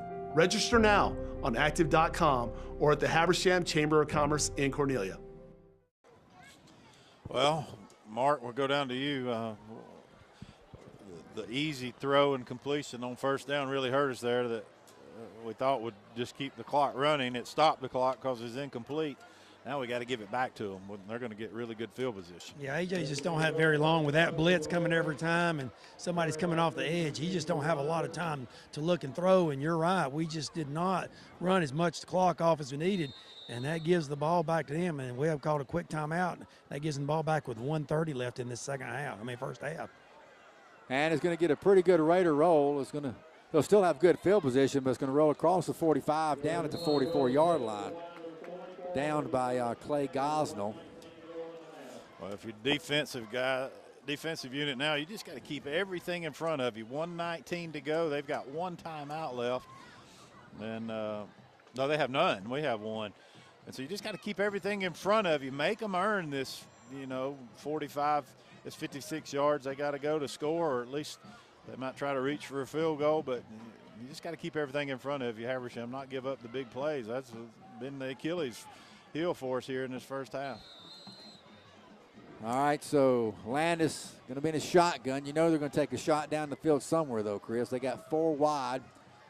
Back is to the left of Landis. He wants to throw. Habersham, they're going to look for a screen, and they get out there. Oh, I thought there for a minute pass was intended for Cash. Hello, Caleb Or Hodge. check it. Pass was intended for Matt, but I thought looking for an interception, Chris. Yeah, Caleb Hodge looked like he might be in position to reach out and get that interception, but it was further away from him than it looked. Yeah. And the angle, but good pressure, and at least Habersham will force him into 2nd and 10 here. It did stop the clock with 1:13 though. 2nd down and 10. 1:13 on the clock. Cash puts Perkins in motion. Wants to throw. Looks, has time. Going to run it now. Now it goes backwards. And now he's going to throw it on a run. Going to be short and incomplete. Stops the clock with 1:04 to go. Got just enough pressure on him to make him get himself out of the pocket and try to buy himself some more time. But, boy, I'd like to see our free safeties back a little bit deeper in the beginning at the beginning of the play. We're shallow, and they got behind us a little bit there as well. Winders on 3rd down and 10. They're 3 of 7 right now on 3rd down efficiency. Landis in a shotgun, 1:04 to go. Has it. Going to go long. Got a man breaking open. Incomplete. He had a man open, but just a little bit out-thrown, I guess, Chris. Pass was intended for Lamonte Mack. Yeah, I mean, he got behind us again, and that was going to be a tough throw and catch. Coming all the way across the field from left to right on a post pattern, just couldn't catch up to it. But Habersham did a good job. 3 and out, 56 seconds. Now we'll get it back with a little bit of time left and 1 timeout. This will be Winder's first punt tonight. And he's got a good, strong leg. Yeah, we was watching him warm up. He really got the ball pretty high and turned it over. Low snap. They got away the kick. Hey, this was end over end. He had to get it away in a hurry. It's going to get a east-west roll, and Habersham will get it at the 26-yard line. So 44 seconds to go, Chris. I think we got a couple opportunities maybe to try something downfield. When you're down 2, I think you maybe need to try something, I guess. I think so. I mean, even on first down, you might come back to the short out over here. They're going to give us a little bit of cushion possibly. But take the short out and get out of bounds and just see what happens after that. But you don't want to do anything crazy and turn the ball over in the same breath here with 44 seconds to go, trailing 2 scores, 28-14. All right, so we got Taryn Westbrook. No, he'll come off. We got Curry and Tanner. Weathington and Barnett are on the other side. That's the right. 1st and 10. And we want to throw. A.J. forced out of the pocket. And going to throw on the run. Got a man open. That's Donnie Curry. Donnie Curry brought down at the 34-yard line. Nice pass completion to Donnie Curry. Pushed out of bounds there by the defensive back, Ryan Maynard. Well, we attacked him, and when Donnie saw his brother scrambling out of the pocket, he just broke the route and ran free down the sidelines, and A.J. was able to get to the corner well enough to get the shoulders turned and release it. Threw a nice ball to Donnie, and all of a sudden now we're in Winder territory at the 34-yard line. That's a 40-yard completion, Chris. 1st and 10. We got Donnie in motion. We fake it to him. We want to throw. Looking, going to go over the middle. Got it to Bryce Tanner down at the 16-yard line. Nice catch by Bryce Tanner. Tackle again made by Ryan Maynard. Yeah, they released him to the middle of the field where it was wide open, and we gave A.J. time to throw at that time. Let's see, and now we just downed the ball. That was an 18-yard pass completion. So on 1st and 10, we just spiked the ball and stopped the clock. We got 24 seconds to go here in the half. Boy, you can't overlook that last defensive possession by Habersham where it was a 3 and out, and it gave Habersham the ball back, and how can we convert? We got Baylor Henshaw in there, the running back, 2 wide receivers on each side. 2nd down 10. A.J.'s got the ball. Looks, pressured out of the pocket, and rolling right, looking, and going to throw on the run, and got it. Called touchdown! Touchdown in the back of the end zone to Jim Barnett. Oh, my, I guess Jim Barnett came back looking for the ball in the back of the end zone, Chris, and made a nice move and got the touchdown. That's what you call just ad-libbing.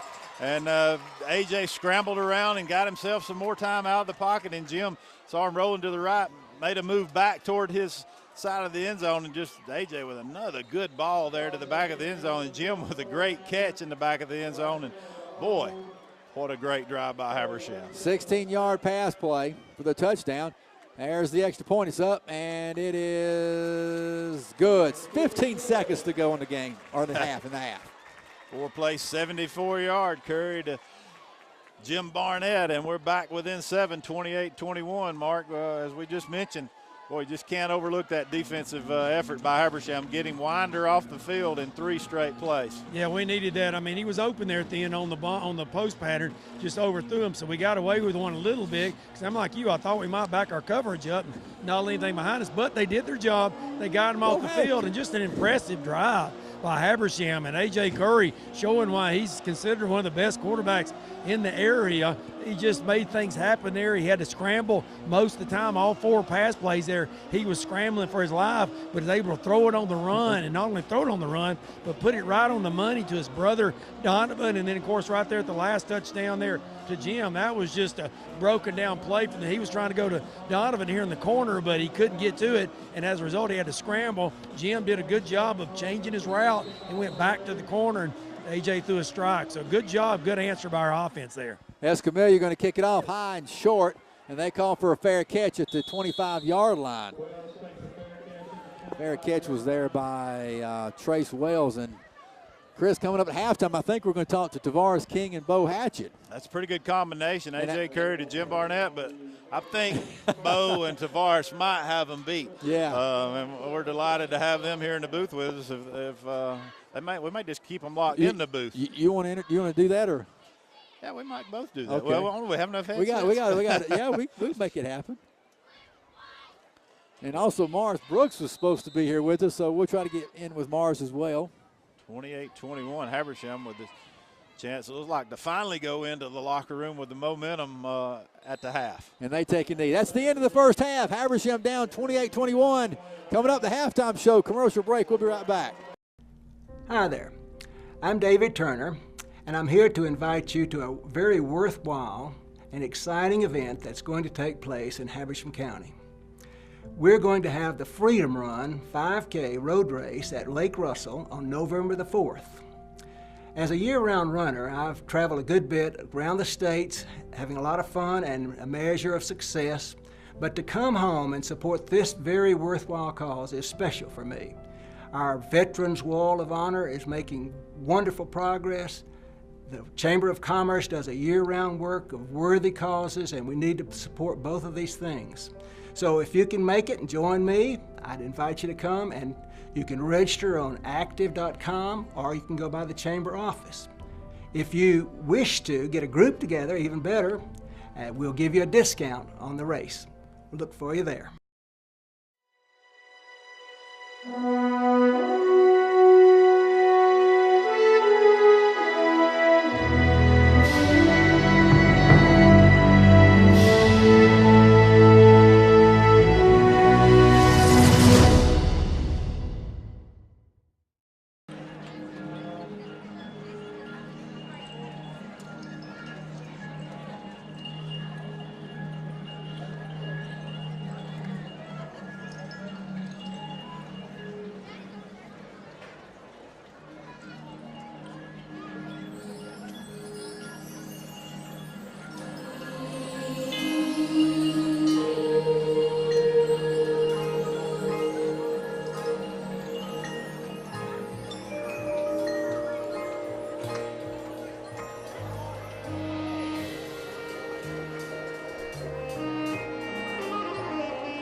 say I'm a dreamer, but I'm not the only one.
Now you can watch movies, sports, news, and more on all of your internet-ready devices. Windstream cable customers can view up to 50+ channels on their laptops, smartphones, and tablets with Watch TV Everywhere. It's easy. And for Windstream cable customers, it's free. Visit WatchTVEverywhere.com to register. Then the programs you enjoy are just a click away on your favorite devices. Watch TV Everywhere, another way Windstream says thank you for being our customer. Winder Barrow with the lead. Habersham will receive the opening. They'll receive the kickoff start in the second half. We'll try to get you some stats quickly. Winder had 35 offensive plays for 281 yards. Habersham had 30 for 187. Brock Landis, their quarterback, 7 of 13, 191 with 2 touchdowns. A.J. Curry, 7 of 13, 178, 3 touchdowns. Sterling Sumter at 9 carries, 36 yards, leads them. We'll get you the rest of those stats as we're going to turn it over to David to bring us the second half play-by-play. It was a full halftime. It was full, and we're glad that Bo Hatchett and DeVar's King showed up so we could talk to them. Brown going to kick it off and returnable for Habersham, and that is Donnie Curry at the 15, 20, 25, 30. Donnie to about the 34, 33, 34-yard line. Tackle was made there by, see, he's not on a roster. 78 made the tackle, but he's not on a roster. First half, Jim Barnett had 4 catches, 112 yards, and 2 touchdowns. Donovan Curry, 1 catch for 40. Bryce Tanner, 1 for 18. Trey Weatherton, 1 catch for 8, but it was a big one. It was a touchdown at that front pylon over there on the closed end of the stadium. And that quickly gets you your stats. Led in tackles in the first half by Garrett Kinsey with 7. Luke Wilson, Carson Taylor, and Zach Ferguson each had 5. A.J. going to throw it, going to be called by a nice catch by Taryn Westbrook. He got hammered from behind. Now we got a late flag. Yeah, came in late. It's going to be a personal foul against number 3 for Winder. Mark, let's go down to you. See what, I mean, that was a late flag. I couldn't really tell what that's going to be about. Well, he kind of fell on his back, and as a result, that player just kind of went onto the ground, hit him down the ground. I think it was, that call we saw a while ago that was so outlandishly a late hit that wasn't called that time. It was kind of, I guess, the error on the side of caution, and it was close. He hit him about the time he hit the ground, but according to the referee's opinion, it was late, so we'll take the 15-yard. Wow. Not sure where Westbrook was lined up on that play as we were trying to get settled in here, but we just leaked him out there on the sidelines, and A.J. threw a strike to him. Taryn went up high to make the catch, and Habersham's at the 40 of Winder. I'm glad that went our way, Chris, but I don't know if I agreed with it. I didn't see it. Unless he led with his helmet or something. Baylor Henshaw's got a big hole. 30, inside the 30, down to the 25. He's still driving those big legs inside the 25, down to about the 23-yard line. Nice run that time by Baylor Henshaw. Well, we finally broke one of those dive plays with Henshaw. Must have done a good job of picking up the backer and maybe made an adjustment there in the locker room at the halftime. But, boy, we needed to get that running game going there. 17-yard run, and A.J. going to try to throw it. Now he got tied up. He got sacked there by, let's see, that was Dawson. Dawson got back there and sacked A.J. for about a 5-6-yard loss. Well, it was not going to be a run play, I don't think, by A.J., but Dawson came off, I guess, that corner or outside defensive end position and was just there unabated to bring A.J. down for a loss of 6. Second down, about 16, maybe 17. Donnie Curry in motion from left to right.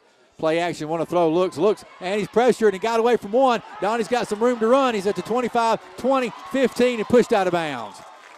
Made something happen there, Chris. Yeah, he did.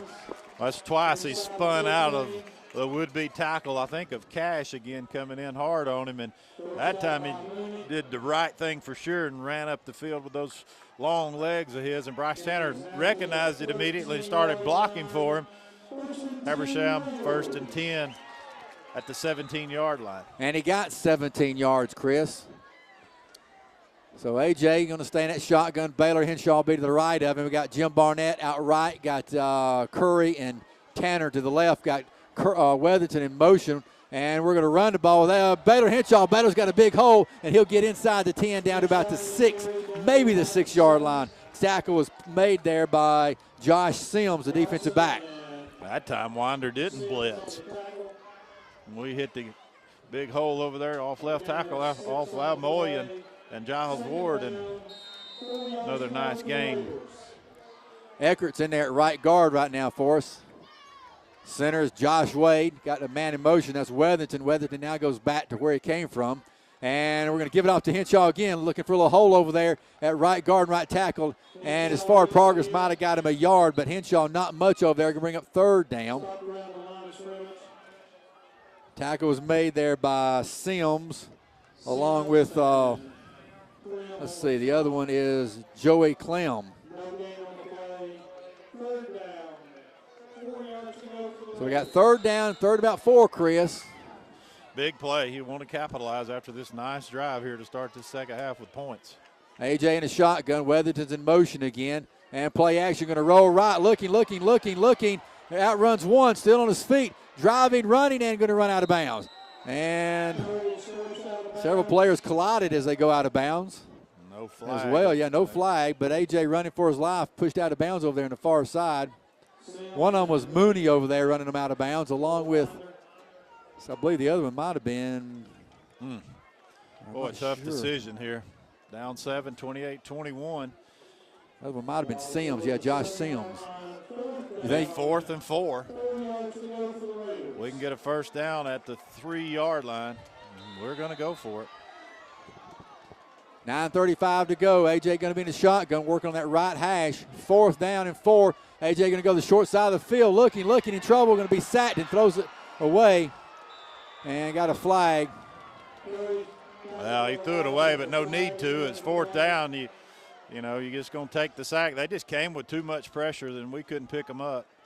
They wave off the flag, and it'll be just a sack. Yeah, maybe say he was down, I think. But, well, Mark, we elected not to put 3 on the board, and, boy, they just blitzed us, and we had no chance. A.J. didn't at all. I guess Coach Harrison's, maybe worried a little bit about the defense trying to get a stop here. Wanted to go ahead and we had some momentum going off the end of the first half, scoring that quick touchdown right before the half. I think you want to capitalize on that momentum and go ahead and stick that in. We started to roll out to the short side of the field, and just too many people getting in this, coming across the line. They're blitzing again, and there's just too much pressure. He didn't really have time to see anybody, and as a result, the short field got a sack and gives Winder the ball back. Sumner is running back next to Landis. 28-21, Habersham down by 7 with 9:29 to go here in the 3rd quarter. 1st and 10. High snap. They hand the ball off there to Sumner, and he's got about maybe a yard. That'll be it for the running back. And Habersham comes away with the ball, but they blow it dead. Two linebackers, Luke Wilson and Garrett Kinsey, were there for Habersham. Going to be second down and 8. Well, Habersham with a great opening drive, but stalled in the red zone at the 17. But your defense, you got to help your offense out and get it right back to them. Second down and 8. Landis in that shotgun, 4 wide for Winder. There's a snap. They're going to stay on the ground with Sumner. He's got a big hole, and he's going to break free for about 15 yards and a first down. Maybe 16 yards. Finally stopped there by Josh Pickett.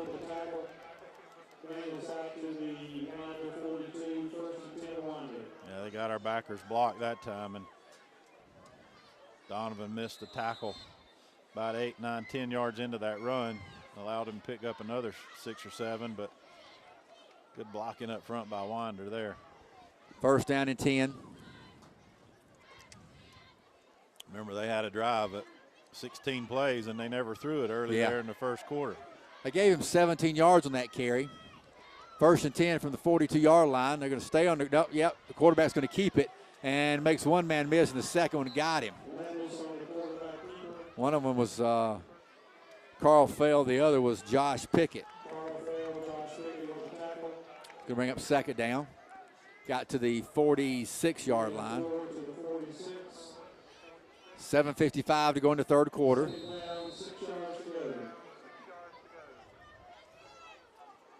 Winder taking their time. They lead by 7.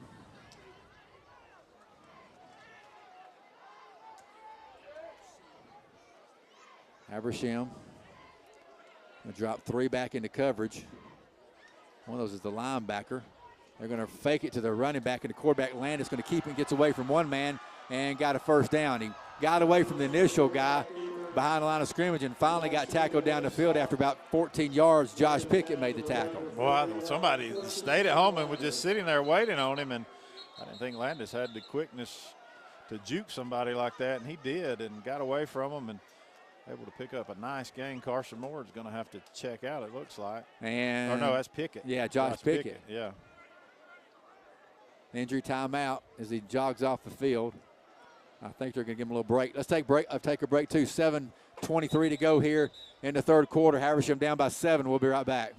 Hello, I'm Ed Vaughn of Cornelia and a veteran of the Vietnam War. I'm participating in the Habersham Chamber's Freedom Run at Lake Russell because a portion of the proceeds will benefit the Veterans Wall of Honor. The wall honors all veterans and troops serving now and promotes a healthy, active lifestyle. Get out and get moving and join us on Saturday, November the 4th at Lake Russell. Register now on active.com or at the Habersham Chamber office for the 5K or the fun run. All right, back at Raiders Stadium. Just had Landis pass it off to Wells for close to a first down. Tackle was made by Donovan Curry. And they're going to say he was actually short by about a yard, Chris, so it'll be second down and 1. Yeah, just quick screen out there, fake the run play, which has been so successful. Oh, Habersham just only down 7, 6:58, 28-21. Can we come up with a defensive turnover to get it back to this offense? Right now, Winder's in the midst of a 5-play drive. Second down and 1. Landis going to pull the ball and get loose for a first down inside the 30 to about the 27-yard line. That's three times Landis has been really wrapped up and just made a spin move to get away from the tackler. Fell and Cabbage Stalk were there for Habersham.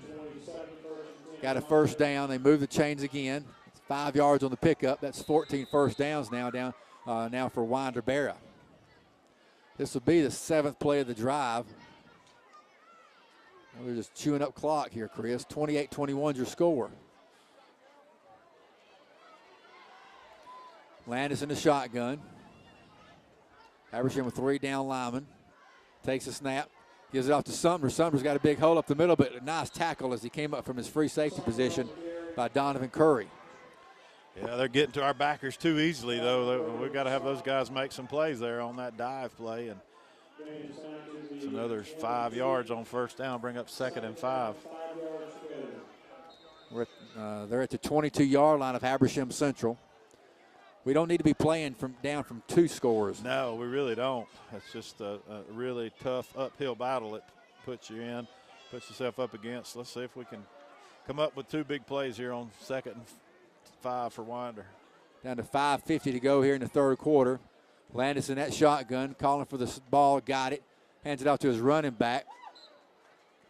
Was that 8 or 9? Tackle was made by Luke Wilson. 9 on the carry. 9, okay, that's Jamar Mack with the carry, yep.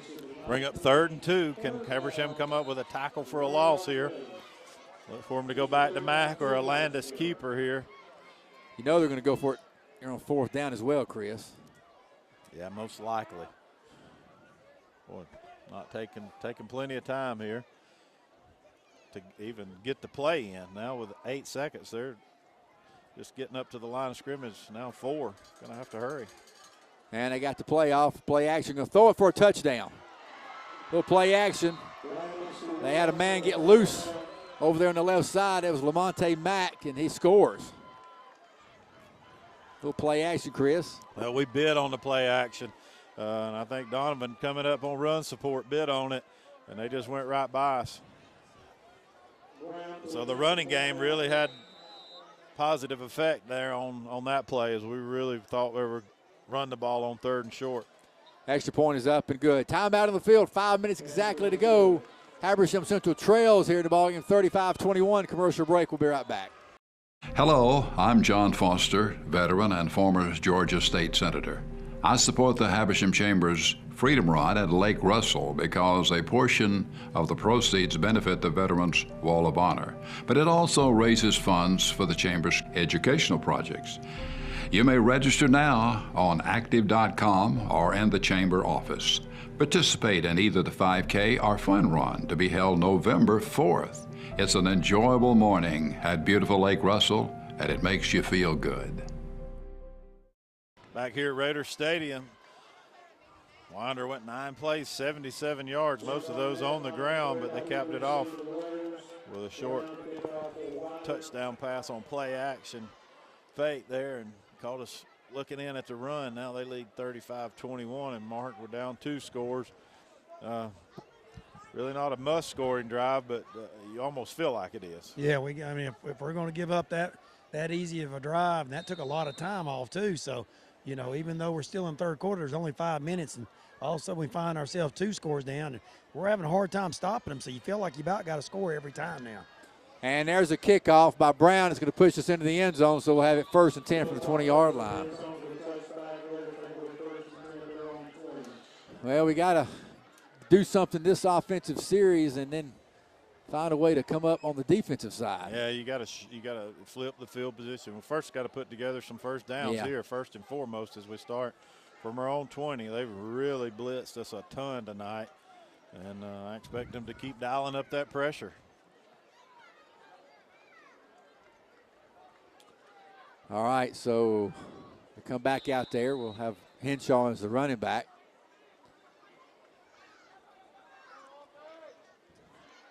A.J. Curry in that shotgun, play action, wants to throw, looks, pressured, out of the pocket, and going to throw on the run, going to be intercepted. Incomplete, he dropped it. He had it, should have intercepted it, but didn't, fortunately for Habersham. That was the defensive back, Josh Sims, one of those safeties. Yeah, boy, A.J. was just, he did make a mistake. Just luckily, Sims didn't catch it, as he was going to force that one. Had time there, it looked like initially, but then felt pressure and ran out of the pocket to his right and threw it into double coverage and should have been picked off. Yeah, 2nd down 10. A.J. in that shotgun, wants to throw, pressure, looks, going to go to the middle, got a man wide open. Oh, if he catches it, he's off to the races. Man, too high and too hard. Trey Weatherton on a delay crossing pattern was wide open. I'm telling you, wide open.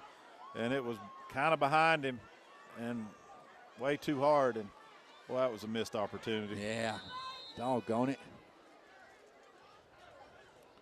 I'd run that one again. Now you're 3rd and 10.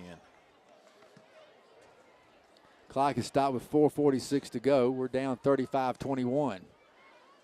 Habersham 3rd and 10 from their own 20-yard line. AJ talking to Barnett over there on that right side, puts Westbrook in motion, hands it to him, going to toss it back over there to AJ. AJ going to try to run with it, breaks one tackle, gets up to about the 26-yard line, going to be 4th down. Do you go for it here, Chris? I don't know if you can or not, but you may have to. It's 3rd and 3. You're down 2 scores, and as like Mark said, if we're going to give up scoring drives as easily as we gave up that last one, it's all going to be in an awfully tough spot. I guess we're going to go for it. I almost think you got to, Chris. Well, if you punt it, they're going to have it at about midfield. So AJ in the shotgun, 4 wide, 2 on each side. They're showing blitz. Long count. How about him jumping off sides? No call. And now a timeout by Benji Harrison. Timeout, 4:40 to go. Habersham down 35-21. Commercial break. We'll be right back.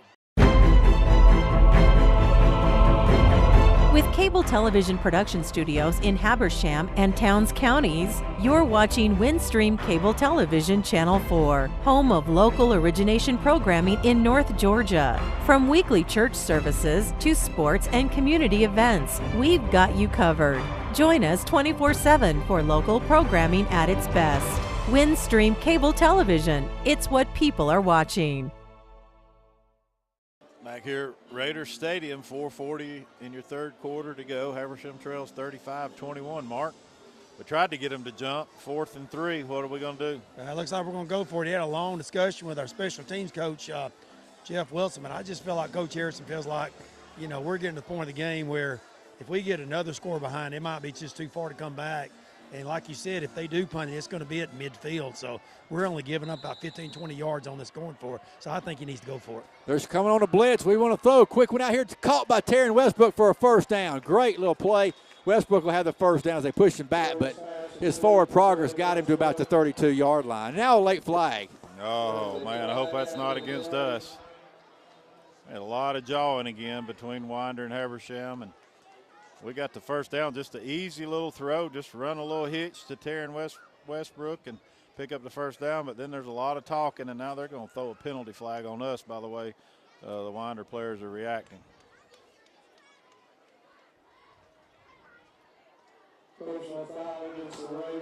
Doggone it.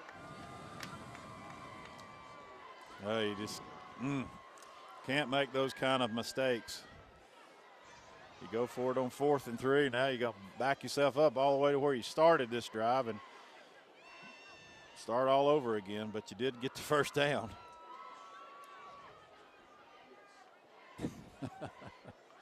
They threw the ball to the official, and he didn't catch it. He's not very good. Doesn't have good hands at all.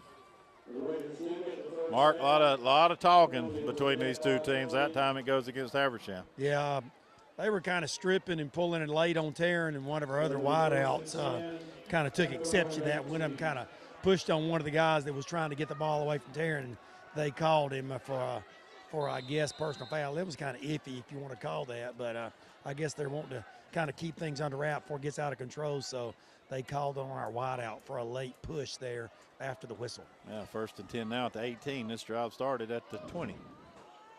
AJ going to roll right, going to try to, no, still going to run. Yeah, he's going to try to throw it late and intercepted. Incomplete. Well, they'll say he didn't catch it. Once again, I'm not sure who AJ's throwing that one to.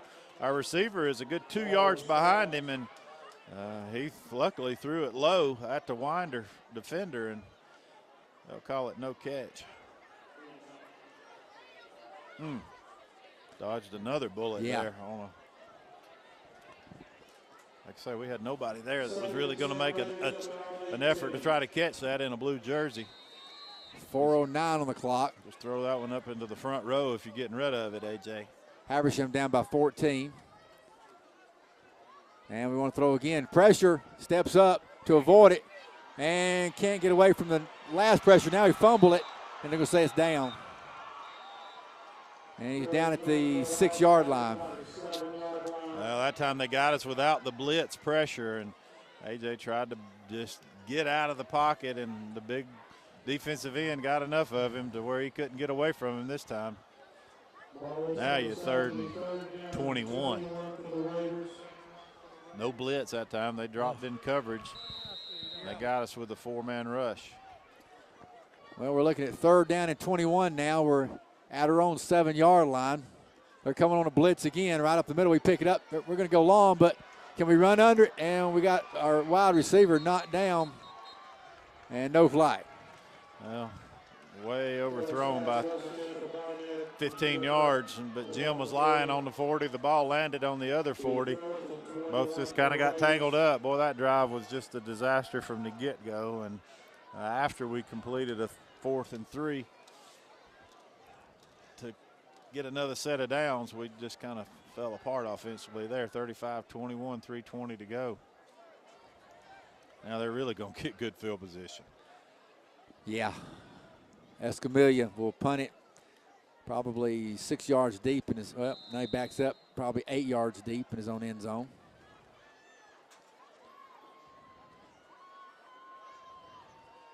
There's a snap and a kick, low kick. And, oh, they fumbled it. And they get it, of course. Oh, my gosh. And they got it. It went off of the receiving guy and just went right into the hands of Mack. Unbelievable. Jamar Mack. That's kind of a microcosm of the way things have gone this year, Mark. I mean, that thing bounces off his chest up in the air, and if a blue jersey catches it in midair, he probably runs for a touchdown. That ball bounced 10 yards off his chest forward, and he went right to a Winder player who really should be blocking on the play, not even be watching, and he just happened to be watching it, and he went right to him. Instead of 2 blue jerseys on either side, it goes right to the Winder. I mean, that ball shot out of his chest about 10 yards forward, right to a Winder player. But you're right, that was not a good set for offense. We just put our defense in a bind here, deep in their territory. We need a big stop. And Landis going to hand the ball off to Mack, and Mack going to get about 9, 10, 11 yards. He got a first down for sure, at least 11.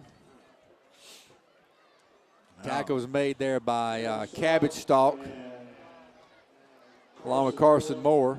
They just get them another dose of that, I'm sure, here. All of a sudden, they're just eating us up in the middle of the football field with just the dive power play, and they're really trying to drain some clock as well. 1st and 10. And Landis in that shotgun. Takes a snap, hands it off to Mack. And Mack caught from behind by Luke Wilson. Got him around the ankles and brought him down. 2:25 to go here in the 3rd quarter. Habersham's got to make something happen right here, Chris. If they go up by 3 scores. Almost impossible. Yeah. I mean, nothing's impossible, but you almost run yourself out of time to be able to come back if you're down 3 scores. We could use a fumble, somebody strip the football, something to get it back to this offense. 2nd down. 2nd and 8. And they'll hand it off to Mack again. Mack hit first by Kinsey. Gonna bring up 3rd down. Also, Drew Lovell was there. 3rd down. 1:38 to go here in the 3rd quarter.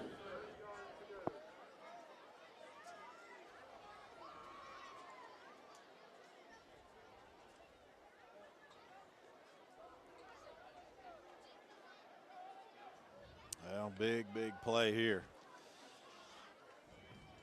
Winder's really draining the play clock down each and every snap. And they hand the ball off there to Mack again. Mack going to drive and slung backwards there by Greg Wiley. Greg Wiley brought him down. It's going to be 4th down, Chris. Those are the kind of plays we need out of the big Wiley. He got rid of the center that time and was in the backfield, made a nice tackle. Bring up 4th and 2. They'll bring on the field goal unit, it looks like, David. Yeah. So we're going to try to put them up by 3 scores on the way of field goal. They'll put it down, what, the 17? Yeah. 18, 17. So it'll be a 27-yard field goal. And Brown on for the field goal attempt. It's up there, a little left, and I think he missed it. Yeah, missed it left. All right. Well, hey, you dodged the bullet there. Now you're only down 2 scores still, and you got to be encouraged if you're the offensive unit. But, boy, we got to figure out a way to slow down the doggone pass rush for Winder. Chris, they're bringing, 7, 8 people every time, probably at least 7.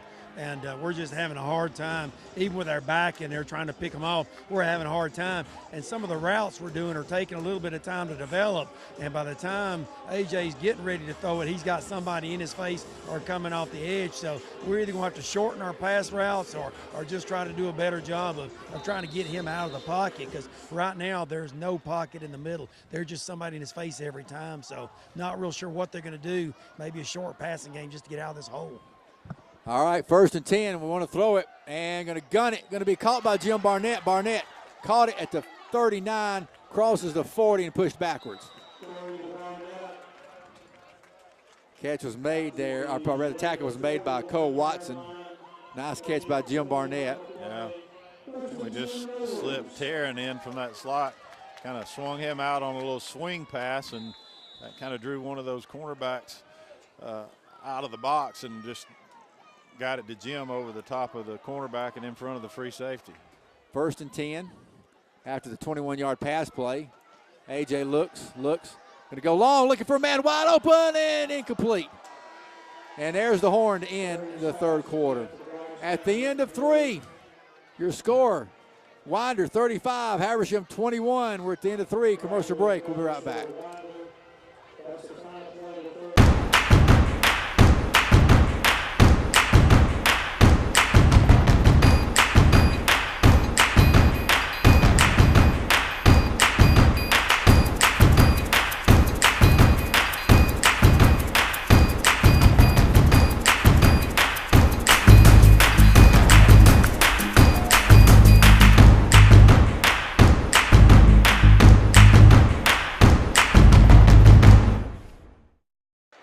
All right, back here at Raider Stadium, and on 2nd down, AJ going to have to scramble for his life as he runs to the left and got maybe 2 or 3 yards before he's pushed out of bounds.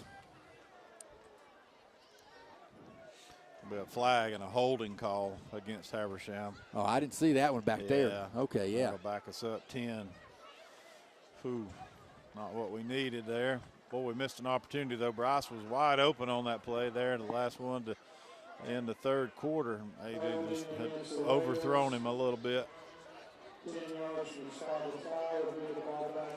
Jefferson beating Stevens 27-17, Decula 27, Lanier 7.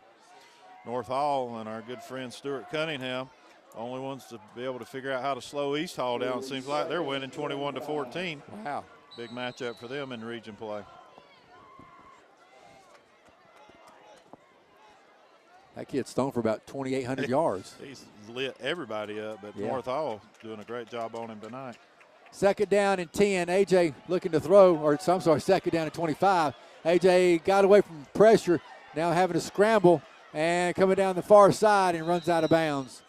Somewhere around the 33-yard line. Yeah, 33. Yeah. Well, he was able to make something out of nothing and get some of those yards back. Now you're 3rd and about 17, 18 it looks like it's going to be. So try to go something quick here maybe and pick up enough to make, I guess, a 4th down effort to get the 1st down more manageable. I just don't think we have time to sit in that pocket. 3rd and 18.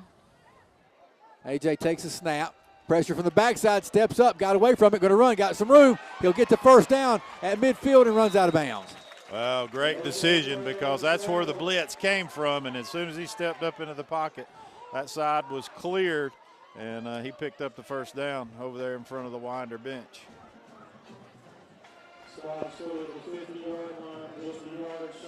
I marked him short, Chris. How? I thought he was I thought he was easily past the first down marker, and he saw it. Yeah, That's I where agree. he was running to. Huh. Holy cow. I didn't think it was even close. I didn't think it was even close either. A.J. back in that shotgun.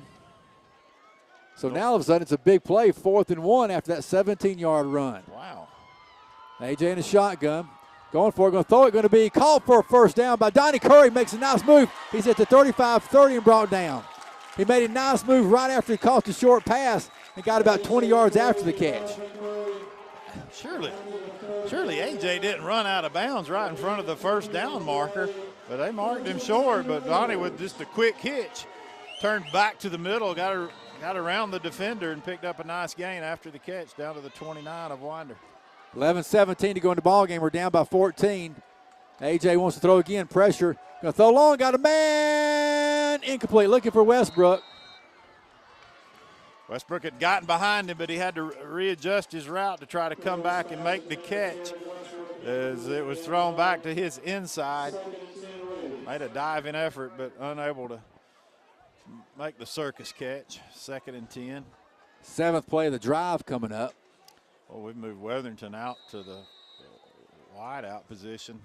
He's been the slot guy. Got Jim in the slot. Trey lined up on the outside to our right. 2nd down and 10 from the 30 of Winder. A.J. Pump's now going to run it. He's got some room. He's at the 20, 15, 10, and pushed out of bounds somewhere around the 7-yard line. Well, we're just really spreading the field with our wideouts, and we're picking up the blitz. And A.J. just stepping up into the pocket in the middle of the field and taking off. And now an injured player on the field. Timeout, 10:58 to go here in the ball game. Habersham driving, but we're down by 2 scores. Commercial break. We'll be right back.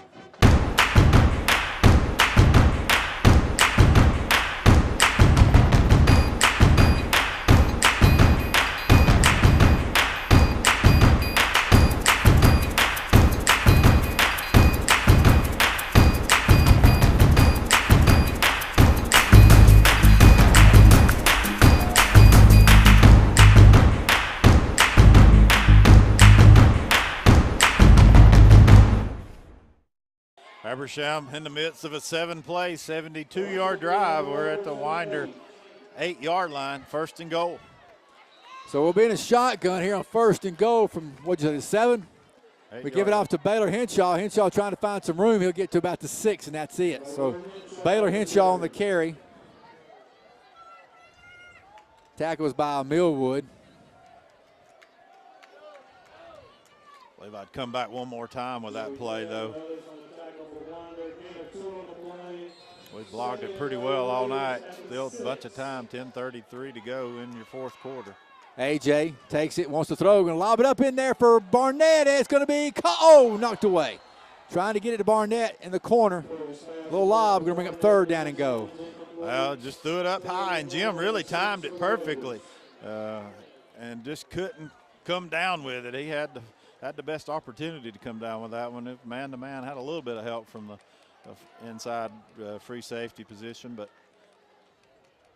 that stops the clock with 10:26. 3rd and goal from the 5, or the 6 is where it's spotted. So 3rd down and goal. A.J. takes it, going to roll right, pressure from the backside, and now just tucks it and runs and got in, touchdown. Did he get in? Yes, yeah. Touchdown, Habersham Central and A.J. Curry. He hit pretty hard, but he got the ball across and got in for a touchdown, and now we're down by 8.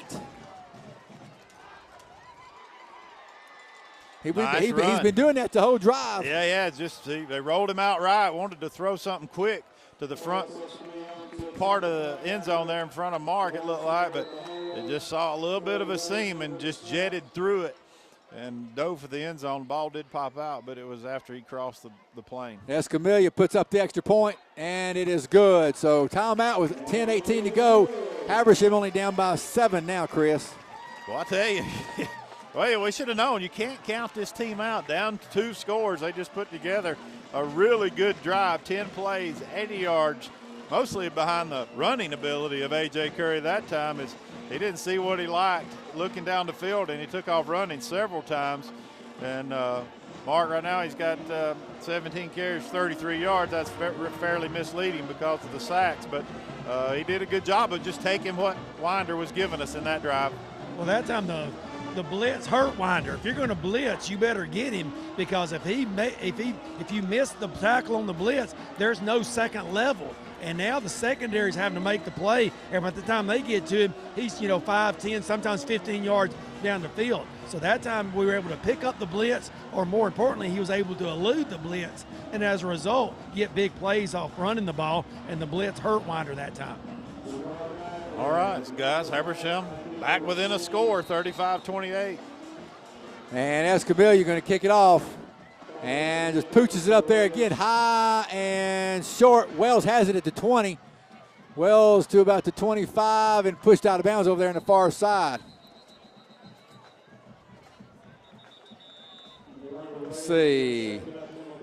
It was Westbrook and Wilson. Makovic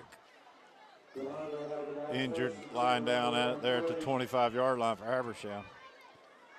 Injury timeout. Let's take time with them. 10-12 to go in the ball game. Habersham down by 7. Commercial break. We'll be right back.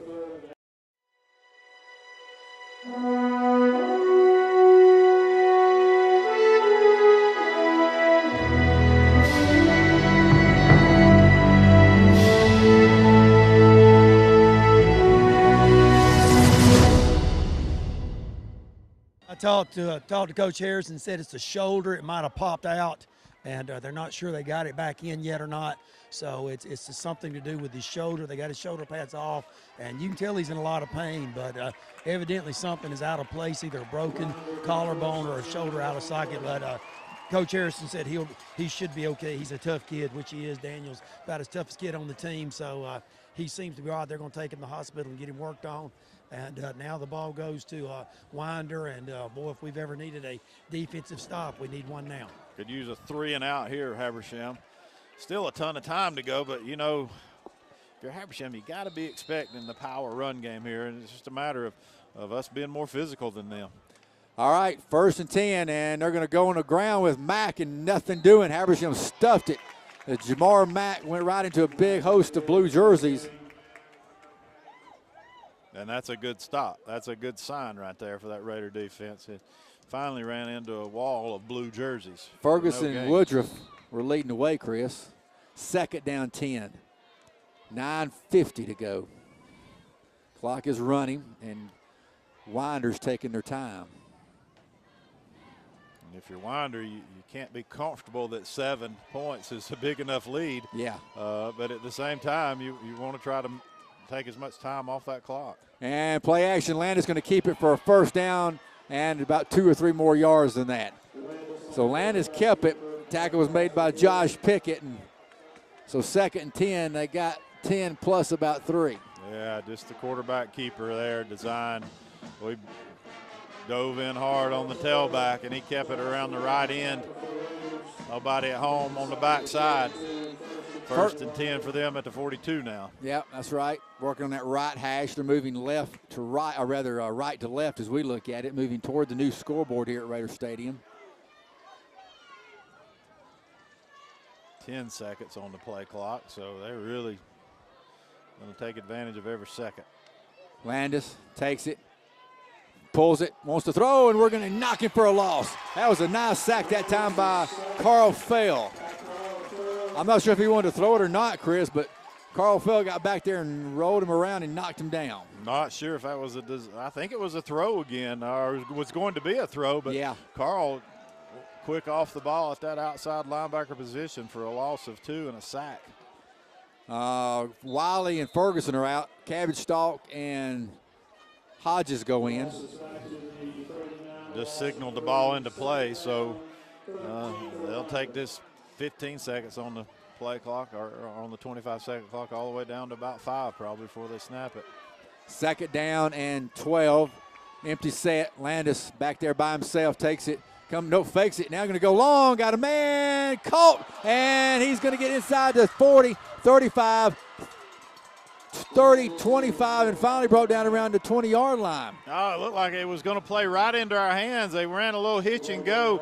Ross bit on it a little bit, but Curry recognized it, but was just maybe a step late getting there. I really thought when the ball was released and I saw Donovan reacted to it, he's going to pick it off on the dead run, and just didn't get there in time, and now they're at the 21 of Habersham. As a 40-yard pass play, so they were run, then pass. Well, they took their shot on the stop and go. Man, I thought Donnie was going to get there just as the ball got there and either knock it away or pick it off. 1st and 10 from the 21. Landis in a shotgun, takes the snap and hands it to his running back. Makes one man miss, two men. And the third one gets him. That is Ross that pulled him down along with Woodruff. So flag on the play. Yeah, back around the 22. You're right, Chris. Holding. First holding penalty against Winder all night from that offensive line position that I can remember. Not many penalties tonight. No, they haven't thrown the flag much tonight. They've let the kids play. Well, it's high school. You know they've been more than 2 holding calls tonight. We know of a couple of bad ones they didn't call. Yeah, one holding against Habersham that I remember, and now one against Winder. But they're letting them play, and there's nothing wrong with that. But, boy, we needed that one. So now it's about 1st and 16. Back to the 27-yard line after the holding call. Landis back in that shotgun. Hands it to Mack. Mack looking for some room and finds some, and finally brought down there by Curry, who hit him but spun him around.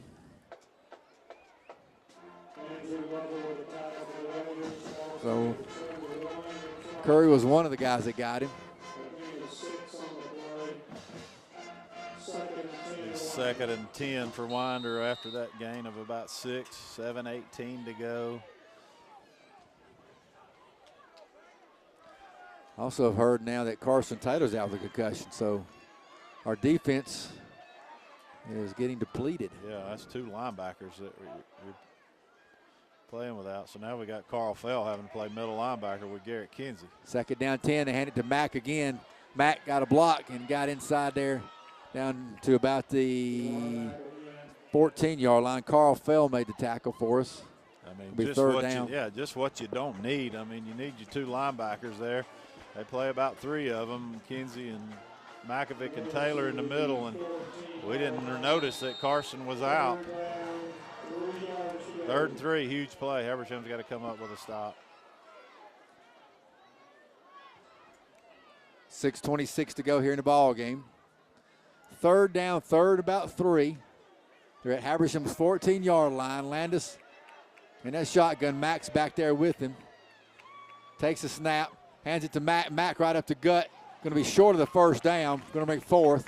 Going to be 4th down. Do they kick it or go for it, Chris? Ferguson, well, if you take the points, which you feel like you should get here, you stretch it out to a 2-score game. They're going to go for it, though. 4th and about 2. I guess they figure you could force Habersham into a long drive to tie it up. They bring the big running back in there, Sumter. A lot of folks would take the points and the 2-score difference. Let's see if this Raider defense, guys, can come up with one big play here with 5:35. They've let the clock. I don't know that they're going to go for this or not. Coach Webb's going to call a timeout with about 1 second to go on that 25-second clock. And it's down to 2-1 and timeout. Timeout, 5:22 to go here in your ball game. Habersham down by 7. Let's see what Winder does when we come back after this commercial break. Now you can watch movies, sports, news, and more on all of your internet-ready devices. Windstream cable customers can view up to 50-plus channels on their laptops, smartphones, and tablets with Watch TV Everywhere. It's easy, and for Windstream cable customers, it's free. Visit WatchTVEverywhere.com to register. Then the programs you enjoy are just a click away on your favorite devices. Watch TV Everywhere. Another way Windstream says thank you for being our customer. We're back here at Raider Stadium, 5:21 to go. Winder ran the 25-second clock down to 1, called a timeout, and they have brought out their field goal unit. So Brown's out there, and now what do we got? Somebody's not out on the field. They're missing a player. Coach Heath Barrett's going crazy. Heath Webb. I mean, Heath Webb, yeah. Heath Webb's going crazy over there, but they get the guy in with plenty of time as the 25-second clock just got started. Yeah, they're hurrying like this. They don't have much time. They kick it up there, and it's good, though. They were hurrying. They did rush that one, didn't yeah. they? All right, so they got the field goal and makes it 38-28, so we're down by 10. Timeout, 5:17 to go in the ballgame. Commercial break. We'll be right back. I'm Ann Purcell, wife of the late Colonel Ben Purcell, who was the highest-ranking Army Vietnam prisoner of war. I'll be a phantom runner in the Habersham Chambers Freedom Run at Lake Russell on November the 4th. I'm doing this because a portion of the proceeds will benefit the Habersham Veterans Wall of Honor, and it raises funds for the Chamber's community and educational projects. I would be thrilled for other runners to run for my husband. Register today at active.com or in the Habersham Chamber office in Cornelia. About time for a kickoff return for a touchdown for Habersham. Brown going to kick it off, and he gets his running start. Kicks it high and returnable for Donnie Curry at the 1. He drops it, picks it up at the 5, 10. Donnie 15. Donnie to the near side. Donnie 20, 25, and pushed out of bounds. Well, he certainly made something out of nothing there after he dropped it. Got it all the way up to the 29. Good return by Donnie. Tackle was made by the kicker, Brown. Yeah, it looked to be pretty dismal. Then he made something out of nothing. Yeah. Well, we got to score quick and then probably hope for some kind of an onside kick. Well, it depends on how quick you kick it, I guess, you get it. Can't try to get it all at once here, but Habersham with enough time, 5:08, down 10, 38-28. And just haven't been able to get enough stops in the big plays back in the first half. Looming big now. AJ in a shotgun, 4 wide. We want to throw pressure. He's hit and falls.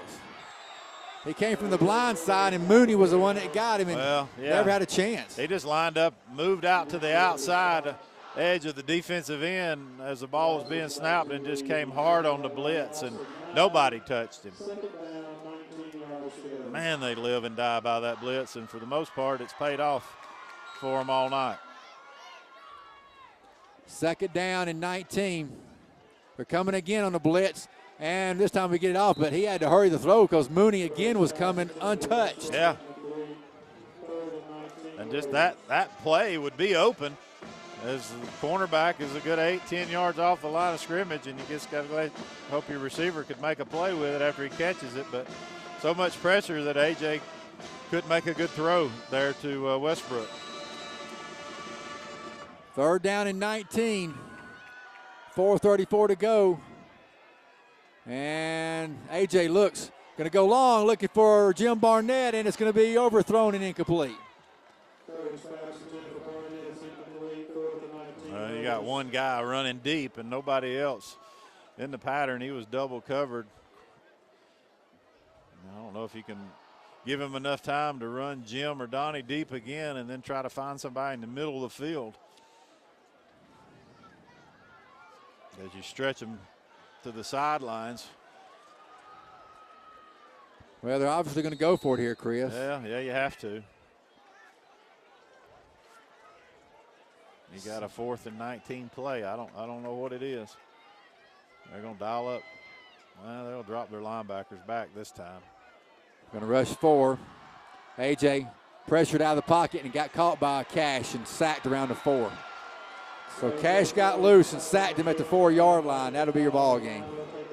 Because they're going to get it at the 4-yard line. Yeah, they got to step up into that pocket, even though that's not your natural instincts right now, having not played it maybe enough. And they tried to get to the outside, and Cash was rushing on the outside shoulder of Schaefer. And if he steps up into the pocket, he might give himself a chance to make a play.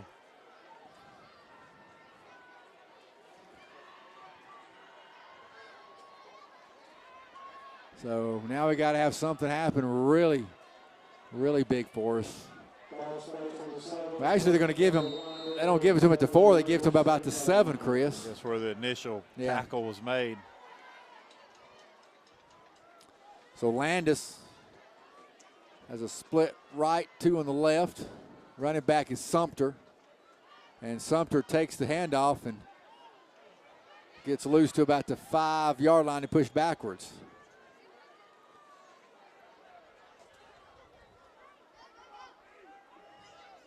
Lovell and Ross made the tackle.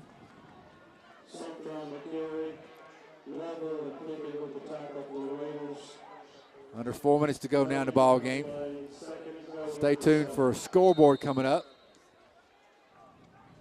They'll have all the scores and reports from around the area. That'll be Trent DeMore and Michael Harvey. 3:42 to go. Landis in the shotgun. Second and go. Long count.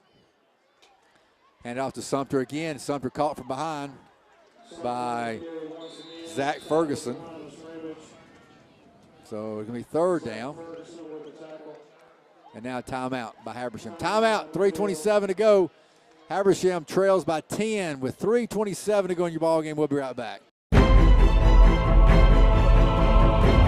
With cable television production studios in Habersham and Towns counties, you're watching Windstream Cable Television Channel 4, home of local origination programming in North Georgia. From weekly church services to sports and community events, we've got you covered.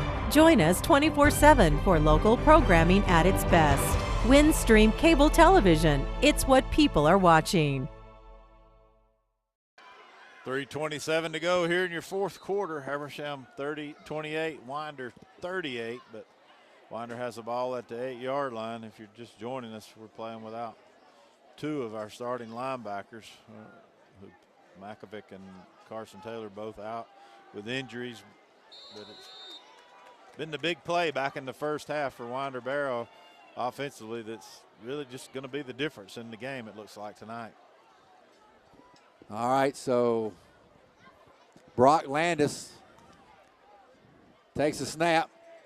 Going to roll right, being pressured by Fail, and going to run and be pushed out of bounds over there by Carson Moore was over there in Woodruff, wasn't it? Yeah, and that's exactly what you want. I mean, I'm sure Coach Heathwell was thinking, okay, hit the ground, Landis, or don't run out of bounds, but he did, and it stops the clock. 3:19 to go now. It's 4th and go, and they're about to, what, 7? You go for it, I guess. You're up 10. Got to, yeah. It's it's a 90-yard field if you don't. Yeah. You don't expect them. And I wouldn't think they would throw it here, but they may. They got 4 wide, 2 on each side. Mack is your running back. They're 3 of 4 on 4th down here, but they got a score right here. 4th and go from the 7. They're going to go over the middle and knocked away there by Carl Fail. Carl Fail blocked it away. Good deep coverage by Carl. He dropped back and got deep enough to get a hand on that one. And boy, Mark, they're going to give themselves another chance. I mean, if you somehow or another get a big play, can't count this team out, it doesn't seem like. Yeah, that was a good job by our defense that time. That drive started, remember, on the 7-yard line. They ended up losing a yard on that drive. So good job by our defense to, give ourselves a chance. We got 3 minutes left. Anything can happen. If we can score within 2 minutes and maybe get that onside kick, we'll have to see. But really, the defense had their backs against the wall. You just kind of wish we'd been playing like that all along. Of course, Winder had a short field, but real good job by our defense to get the offense back when their backs were against the wall. Well, here you probably take something quick and short and maybe just get 4 or 5 yards and get out of bounds. You certainly can't try to set A.J. in the pocket and let something develop that's going to be down the field. A.J. never had a chance. They were back there, and Millwood we never had a chance there, Chris. And now we had to miss a block there somehow or another because the defensive tackle, Millwood, was back there before. That was going to be a design quarterback draw. And, A.J. slow to get up, but he's up. He'll have to come out for a play. Woodruff is going to have to go in. I'm not sure if it's his ankle or a knee. He's kind of hobbling off. What a position for Woodruff to come in. Now know, got some snaps last week when AJ went out with the left shoulder sprain, and Wright will come in and they get rid of the ball quickly, and you know, hopefully we can get out of this hole and get a little bit of a room to work. But boy, they really come hard at our quarterback tonight. 2nd down and 15. Woodruff going to throw it, going to be caught. Oh, incomplete. Pass intended for Bryce Tanner. Was it knocked away, or was he? Maybe a tad behind him, but it's catchable, and Bryce didn't catch it. He's running a little inside slant, and right through maybe one pass over here as he's trying to warm up a little bit before he went in there to bring up 3rd and 15. They can get a first about the 18. 2:56 to go in your ball game. We're down by 10. We're 3rd down and 15. We're at our own 3. And he fumbles it, and he picks it up in the end zone and running for his life, and that's going to be a safety. The snap, I guess, was a little low. It was a little low, and they were blitzing, and you know he saw it coming and maybe just trying to catch it while picking up the blitz pressure as well. Just couldn't handle it. Once again, 6, Mooney, just all over the place for Winder tonight.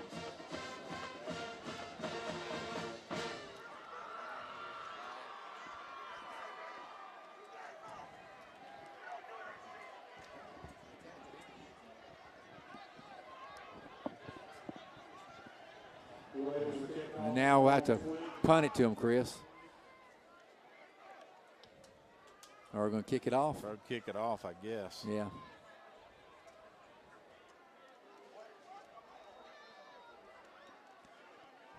(40-28).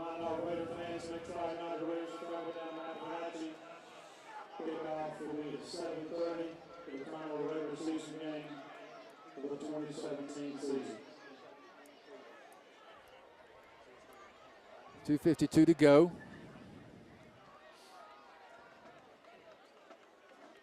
And we'll kick it off from the 20. You onside kick it here? Can you? Yeah, you can. Man, just a bunch of what ifs tonight, really. Well, it's been that all year, Yeah, Chris. it has.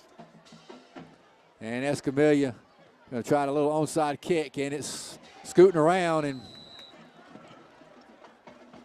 I think they got it. I thought for a second we got on Yeah. that, but we weren't reacting like we did.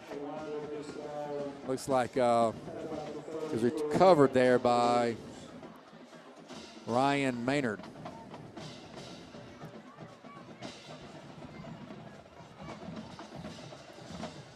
So I guess they'll just try to maybe get in victory formation, maybe, and just start taking a knee. We've got one timeout left. Man, heck of a matchup over there at the reservation tonight as Jefferson gets out of there with a 27-24 win over the Indians. 1st and 10 for the Winder Bulldogs. And they're going to run it with Mack, and Mack coming in the near side being chased and pushed out of bounds. Pushed out of bounds by Raven Ross. No, coaches are over there. What are you doing running out of bounds? You're supposed to hit the ground and not go out of bounds.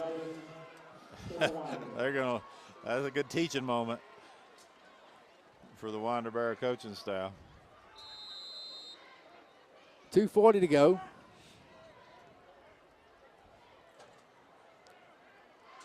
Landis in a shotgun. Takes the snap, gives it off to Mack. Mack, not much. Level was there. Got a flag. Kinsey was there.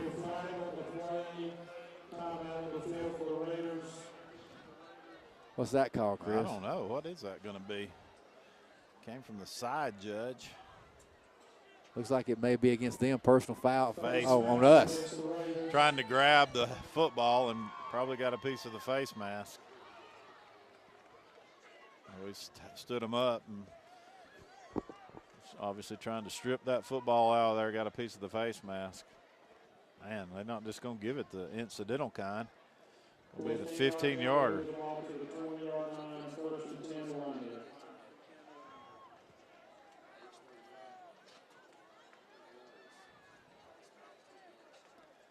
First and 10 after the penalty. They'll get it at 21-yard line. Down to 2:26 to go.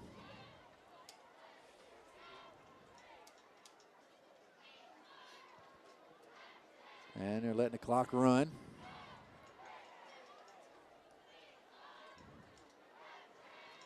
Landis takes it, hands it off to Mack.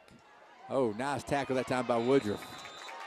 Fought off a block and made a nice tackle. Really did fight off that block, and Mack had nowhere to go that time. Good play by Woodruff, who's playing, as we said.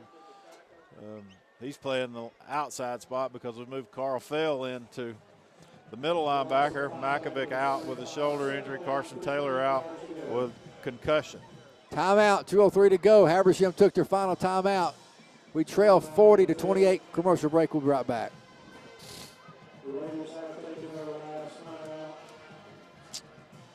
Well, shoot. I don't see how Gainesville beat them. I don't either. I mean, they're okay, but I don't see they're that much better than Gainesville. Me either. Surprised.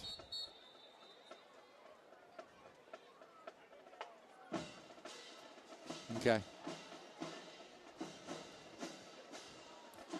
Welcome back to Raider Stadium. We called our final timeout of the ball game. We trail 40-28. Winder just trying to do all they can to kill the clock, and that'll probably do it as we've just used that final timeout. It's going to be second down at 15. They're going to stay on the ground with Mack. Mack trying to find some running room and got down to about the 19-yard line. Pickett was there. Also Woodruff. Third down, third and about 9. 1:42 to go in the game. Snap this one with about 1:10 left on the clock, probably.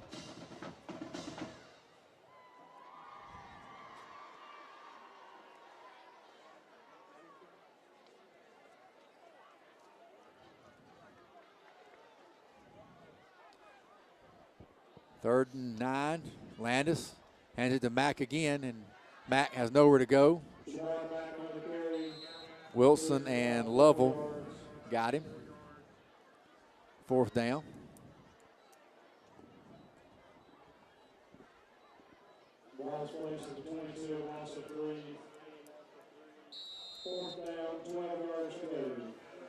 We'll have to snap it one more time, Chris, and we'll get the ball back, I guess, if they don't get a first down. But it's only going to be with probably less than 20 seconds when we get back. They're going to take a timeout, I guess, for some reason, with a couple of seconds left on that 25-second clock. Timeout by Winder, 40-28. Habersham trailing here very late in the ball game. We'll be right back.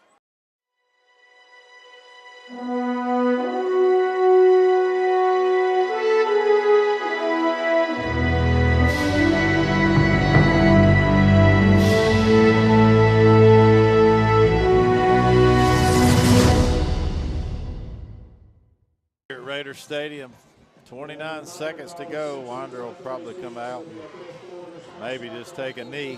They're going to win this one, looks like 40-28. It's been a tough night for us again, where we just couldn't make enough plays, and we gave up too many big plays early on in there in that first half that resulted in points for Winder. All right, 29 seconds to go.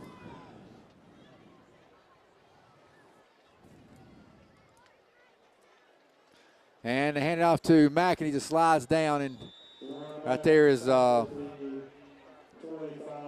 Luke Wilson to make the tackle. So we'll get it back. We got 25 seconds and long way to go. Let's see if who's going in at quarterback. Looks like it'll be AJ back in there. Yeah. So whatever it was, he was able to shake it off. We got Quentin Smith coming in the game.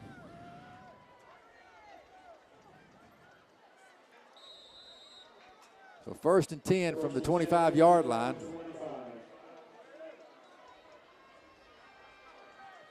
Going to throw it over here to the near side, caught by Jim Barnett for a first down at the 39-yard line. Habersham having to play hurry up. 20 seconds to go.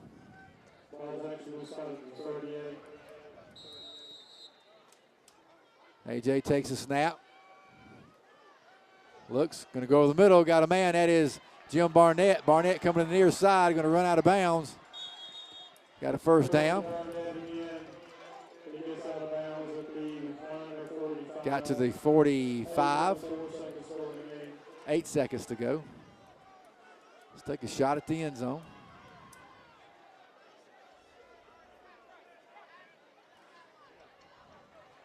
Westbrook comes in, out goes Weathington, also Bryce Tanner coming in. And out goes Quentin Smith.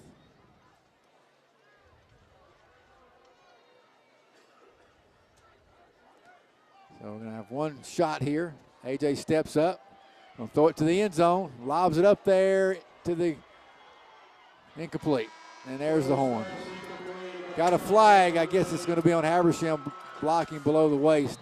That's your ball game. So Habersham lost a tough one. 40-28 was your final score. Habersham now 1-8 on the year and 0-4 in region play. They improved to 8-1 and 3-1 in the region play. Habersham lost at 40-28.